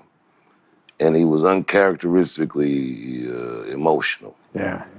Like when we parted company, he was. And there's a picture of me and him and like the back of Chris Rock's head. I put it in my special. That picture that's in the end of the closer was the last time that I saw him. The last time I saw him with any regularity was we all went on a tour to do just stand-up, like, The three of you guys. it was I had a couple other guys. funny because we had a text chain of a bunch of us, and Oh, yeah, we would we had all a fuck text around. chain. Yeah. And then one time he was arguing with Schneider about something and about stand-up, and then he goes, "I'm the best comic out of all of us," and everyone went, "Yeah."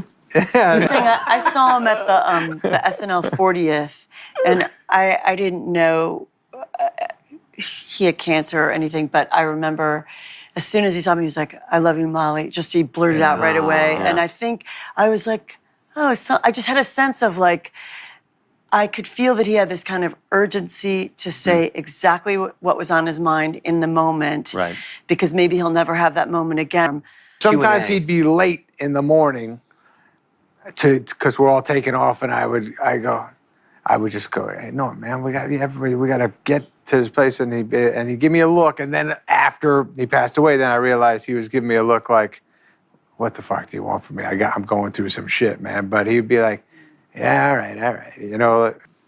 On the bus or backstage, he would come in and do bits. He wanted to keep. I like that, you know, when people are still funny and he's a good laugher, and that's always nice when a comic is a good laugher too, instead of just only going one way with it. They like to crack up with people, and that was a fucking blast. Did you wear a cowboy hat the whole time? He bought a cowboy hat. Norm all of a sudden, cowboy hat walking around. Weird, yeah. Like, I could do that. He did get emotional a lot, though. Like on the whole tour, he would just all of a sudden get really teary-eyed and stuff, and he'd be like, "This is wonderful!" Like this, the tour itself, and like hanging out, and we'd have dinners and breakfasts and shit. And he was more. He'd just be so much fun to see. He had so much energy to hang.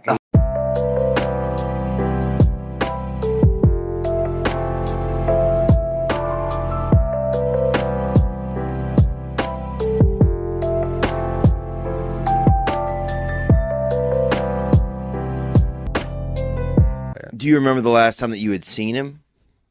I hadn't seen him for a while, but the last time I saw him was at a bar by our place, and he would watch. He was a big gambler, but the last time I talked to him, when I was quarantined in Minnesota, he would I'd text him and I go, "Hey, what's up, dude?" And he goes, "What? Who's this?" And he would do this all the time. I go, "It's fucking Nick, dude." And he goes, "Nicky, what are you doing?" And I'm like, "Nothing, I'm quarantined." And he goes, "You didn't stand up?" And I'm like, "No, the fuck? I wasn't doing stand up." And he goes, "What's your plan?" And I go, "I don't know, I'm going to kick it here, and then I think I'm going to go to Key West." And I go, "I might just retire, though, and just move to Reno and just get like a residency, and then I'll just live in Reno and just work there, just be like an old comic." Yeah. And he goes, "Sort of God," he goes, that's a good idea." And I go, "Yeah, I don't know, whatever." He goes, "No, maybe I'll join you. We'll both headline Reno." And I go, "Dude, Reno's fucking a mess." I go, "No, I don't want to do that." So I go to Key West. A month later, he calls me and he goes, "Hey, what are you doing?" And I go, "I don't know, I'm in Key West. What's up with you?" And he goes, "When are you going to Reno?" And I go, "Dude, that was a joke. I'm not moving to fucking Reno and retiring as like a comic." And he goes, "Oh, fuck, I thought it was a good idea." And I'm like, "No." And so that's the last time I talked to him. And then his his closest friend, Lori Joe, I hit her up after Norman passed, and I was like, "Hey, are you doing okay?" And she goes, "One of the last things before Norm died, one of the last things he talked about was moving to Reno with you." No. Yeah, and I go, "Are you serious?" She goes, "Yeah, he was like, he really wanted to do that." And I was like, "Oh," and then that made me cry again.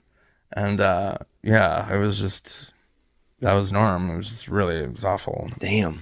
I'll tell you, I have so many Norm stories, but this is one of my favorites. And I was on tour, me, Sandler, Spade, Rob Schneider.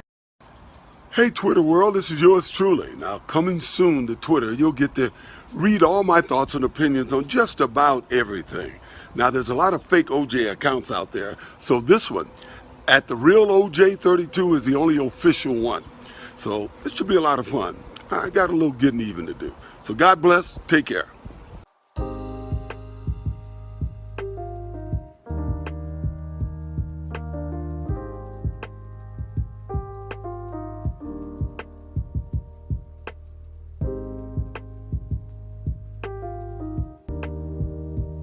Well, in a questionable move by the defense team this week, O.J. Simpson demonstrated how to stab two people at the same time.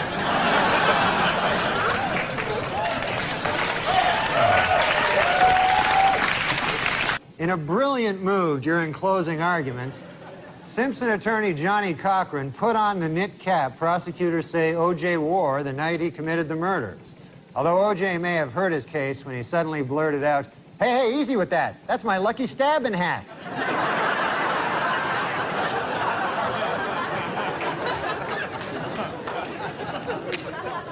Well, it is finally official. Murder is legal in the state of California.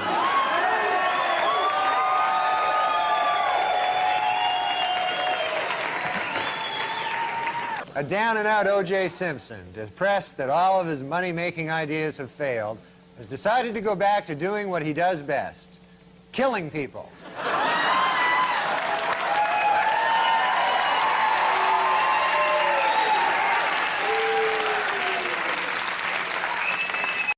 Hey, Twitter world. You know, for years, people have been able to say whatever they want to say about me with no accountability. But now I get to challenge a lot of that BS and set the record straight. More importantly, I'll be able to talk about everything, especially sports, fantasy football, and even politics. But for now, let me just say to my fellow fathers out there, happy Father's Day. And God... They got name, everybody's an identity, you know? Like, let's say your sexuality. Let's say a guy likes a guy. That's a homosexual. If you are attracted to a member of your own gender. If you're attracted to a member of the opposite sex, then you're a heterosexual. But what about a guy like me just whacks off all the time? What am I? I don't know. I don't even think I got a word. There's two reasons guys will hang themselves from the neck. One is, like we said, to escape this worthless masquerade of a life we pretend we have. And the second reason we hang ourselves from the neck is to whack off. These guys, I don't understand. But this is what I was thinking about whacking off. Think about this. It's kind of like a psychotic break you got to do, you know? Like in your mind, in your picture, you have to have a picture there of you with a lady, and you got to believe it so much that you don't even believe what's really happening. You know what I'm getting at? Like, I don't know, like a lot of guys, I don't have a great imagination. Like a lot of guys will do it with a Playboy magazine, say, or maybe a Victoria's Secret or something like that. But I ain't got the imagination for that, you know what I mean? Like, I try, you know, but then I'll go, okay, you come on over here with your Victoria's Secrets. Ah, I'll show you your underwear. I don't know why I'm mean to them, but, but I'll go, why don't you come on over and take off your underwear? And they go, no, I'm not doing that. And I go, no, I went down. Well, goodbye. I didn't think you would. Sorry about that crack about asking you to take your underwear off, but I don't have the imagination for that. However, there is this lady that works down the street from me at the 7-Eleven. And she's not much to look at, but she likes me, and that's the important thing. And I know in that way, in that certain way, that women like men. And I know she likes me on account of one time I was buying sour cream and onion chips and vanilla Swiss almond ice cream, and I'm getting it, right? And she goes, I like sour cream and onion chips too. And I go, oh yeah, that's interesting. And she goes, no, I really like them. And then I look up, I'm like, because sometimes the shadow of the thing is bigger than the... Anyways, I knew that she liked me. So then, for the next 2 months, you know, I'm whacking off and, oh my God. Now, in my head is me and the girl. I don't think any guy could just, in his head, have, you know, himself whacking off. That wouldn't work. And I'm only talking about men. Because I've asked women, you know, I've said, what do you do when you lie with yourself and make your finger a blur like a hummingbird's wing? What do you think of in your head? And then they go, oh, a hammock. And I'm like, oh. So anyways, they're a little more advanced. But we have to think of a specific scenario. So my scenario is the lady from 7-Eleven. I go, hey, they're giving you a break. I'll show you a break on over here. My jokes don't even make sense. But anyways, I get them. But what I'm interested in is in the moment when the fever breaks. You know what I mean? When that 4 seconds of issue that you spend so much time going after, it ends. You know what I mean? So, because you're thinking of all these things in your head, you've just got a psychotic break going that would rival a paranoid schizophrenic. And then all of a sudden it stops. You know, you're like, ah! Ah! It's just me. There are no ladies at all. It's just me. I gotta get a hold of myself. What'll I do here? I know. I'll go downstairs now. I'll get a cheese sandwich. Yeah. I'll never think about this again. That's right. So I'll be honest with you. Sometimes I feel bad about doing that. Self-abuse, you know, lying down with myself on account of because I'm a Christian, you know. But I'll tell you this, you know, a lot of people think Christians are self-righteous, but we're not. We're sinning all the time, you know, all the time. For instance, I eat apples. Now think about that for a second. It's on page 1. Worst thing you can do in the world. And I'm munching down apple. Ah! You know? Oh, sure, I love apples, but is it worth getting raped by the devil for all of time? I say no. Anyways, I know there's a God. And people go, well, you're only a Christian because you grew up in a Christian. And I understand that. And that's one of my biggest fears, you know, is that I picked the wrong religion, you know, that I believed, but then I die and I go, ah, it's you. I thought it was the other fella. Ah. I should have been slaying apostates the entire time. Oh, well.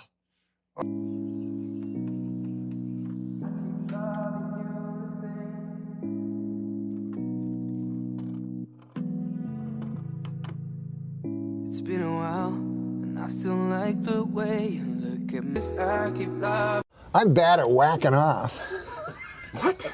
Bad at it? Yeah. How could you be mad at it? I know. You would think it would be easy. Oh, yeah. It would be fortunate. You cannot make yourself come? Oh, I can, but at the wrong times. And I didn't even know about lotion. Oh, till when? Till somebody that was intimate with me said, what are all those big red scabs on your cock? My dad used to call it take a shave. Take a shave. He'd get mad at me. But anyway, why didn't you shave today? But it's a fantastic. Why didn't you shave? I didn't shave because I wanted to do this commercial and show, you know. Or do you like that look? Well, who would like this look?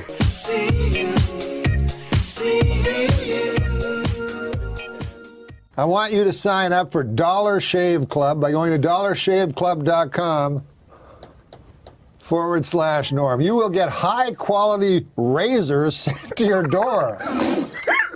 That's not, come on. It's a little frightening. I wouldn't mind it. Do you ever run out of razors and you're like, damn it? Yeah, you can't run out to the store. Yeah, well, you don't have to here because you get high quality razors sent to your door every month, and it's for a fraction of what you pay retail. That's even better. Also makes a great gift for Father's Day. Is your father still alive? No. God damn, that's 2 out of 3. He's dead too? Yeah. Oh, well. Oh, this is about your aunt. My aunt? Is she fucking dead? Yes. You don't have a living aunt? Maybe. Adam Egget, do you use the Dollar Shave Club? No, I mean, not today. Yeah, look at you. You go to dollarshave.com. Well, it's perfect for me. Do you want to know how to get there? Yes. You go to dollarshave.com/norm. That's dollarshave.com/norm. Gotcha. Is it $1 a day for one razor? No. Why do they call it Dollar Shave? Huh? $1 a month? Listen, man, I can't answer every question. It's called Dollar Shave Club. Yes, that means it costs you $1 over the course of your lifetime. For $1 a month, have all your shaving needs met? I mean, on your face? Well, you can use it for anything. Well, that's true. Do I have to only use it on my face? No, they have no rules here. They have no rules. Then, yeah. Of course, they have no rules. They send fucking razors to your house. One more real quick. $1 per month? And Yeah, you get $1 like per as month. many razors? That's kind of a good deal. Yeah, kind of. That's like, for the whole year, that's like $14. I don't know how they make any money. Can't be Volume. They can't be high quality razors for Well, $1 a month. They're the highest quality razors in the world. You can slit your wife's throat. It's somewhere in between. Huh? I think it's somewhere in between. It says high quality. Well, it's definitely high quality. It's high because they told quality us razors earlier. sent to your door. It says high quality razors. Every month. You would be crazy not to have high quality razors sent to your house every day. Feelings flowing up and down, picking up the pieces that you left behind, hitting a new type of flow, breathing in the smoke and clearing up my mind. The thoughts of you, I never knew what the hell you got me into. Also this week in Washington, several prominent Democrats joined Republicans in pleading with Attorney General Janet Reno to investigate fundraising abuses and also to shave.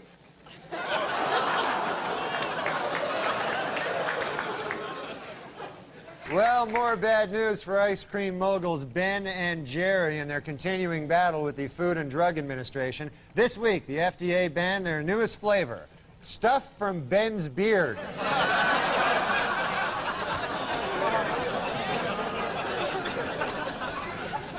Meddling bureaucracy wrecking that. Well, bad news for ice cream moguls Ben and Jerry. This week, the Food and Drug Administration banned their newest flavor, Ben's back hair.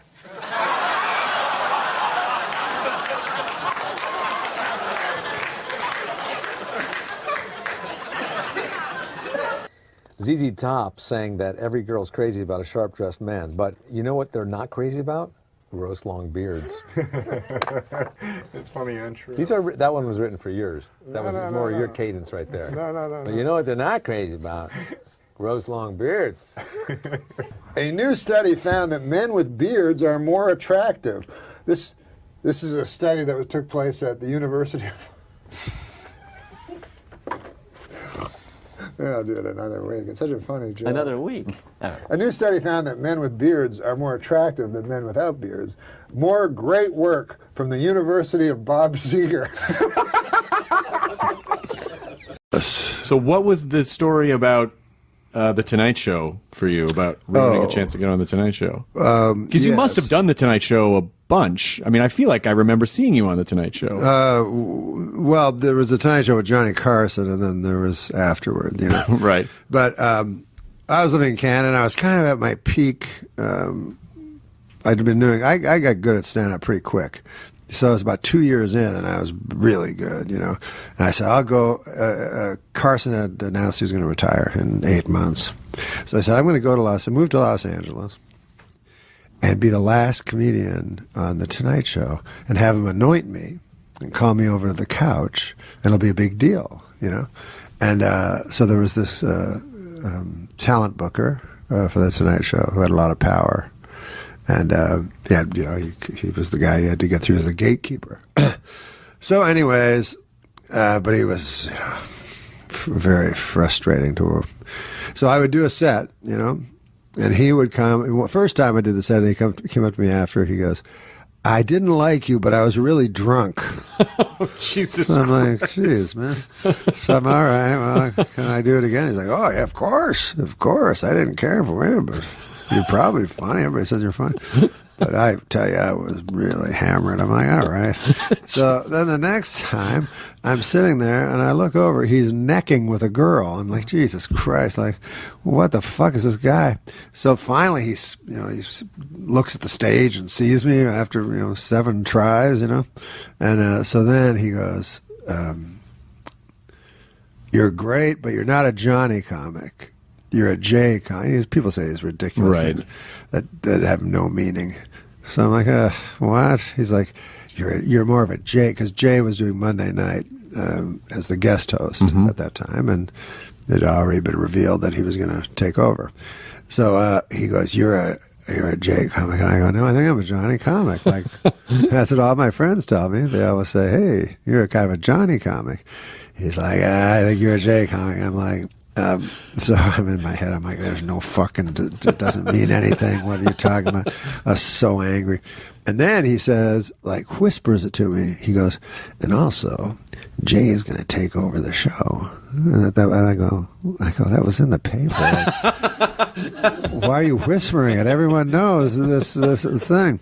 You're telling me in confidence, So anyways, he says, Johnny will watch the Monday night with Jay, and everybody already knew at that point that Johnny hated Jay also, and even if he didn't, like, Johnny Carson's going to watch the guest host on his day off, at 11:30. So I never got to do the Tonight Show. But then looking back, like, I wasn't really a Carson guy. I just he was like corny old guy to me. Yeah. You know what I mean? So I took it on faith that he was funny, and I'd see clips and he'd be funny. But I wasn't a guy who grew up with Johnny Carson. I was a guy who grew up with David Letterman. Right. So it probably was better for me to have my first spot on Dave, You got sorted into the right house. Yeah, without knowing it, It turned out I was a Dave comic.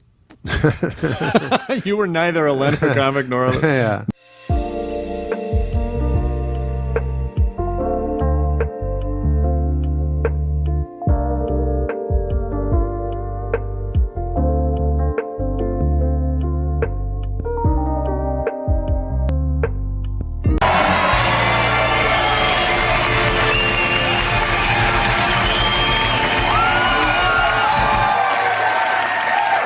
Thank you very much, ladies and gentlemen. You're familiar with the model Kate Upton? Well, apparently, she told the London Sun that life would be easier if she had small breasts. I suppose that's true if by easier she means harder. We have a great show!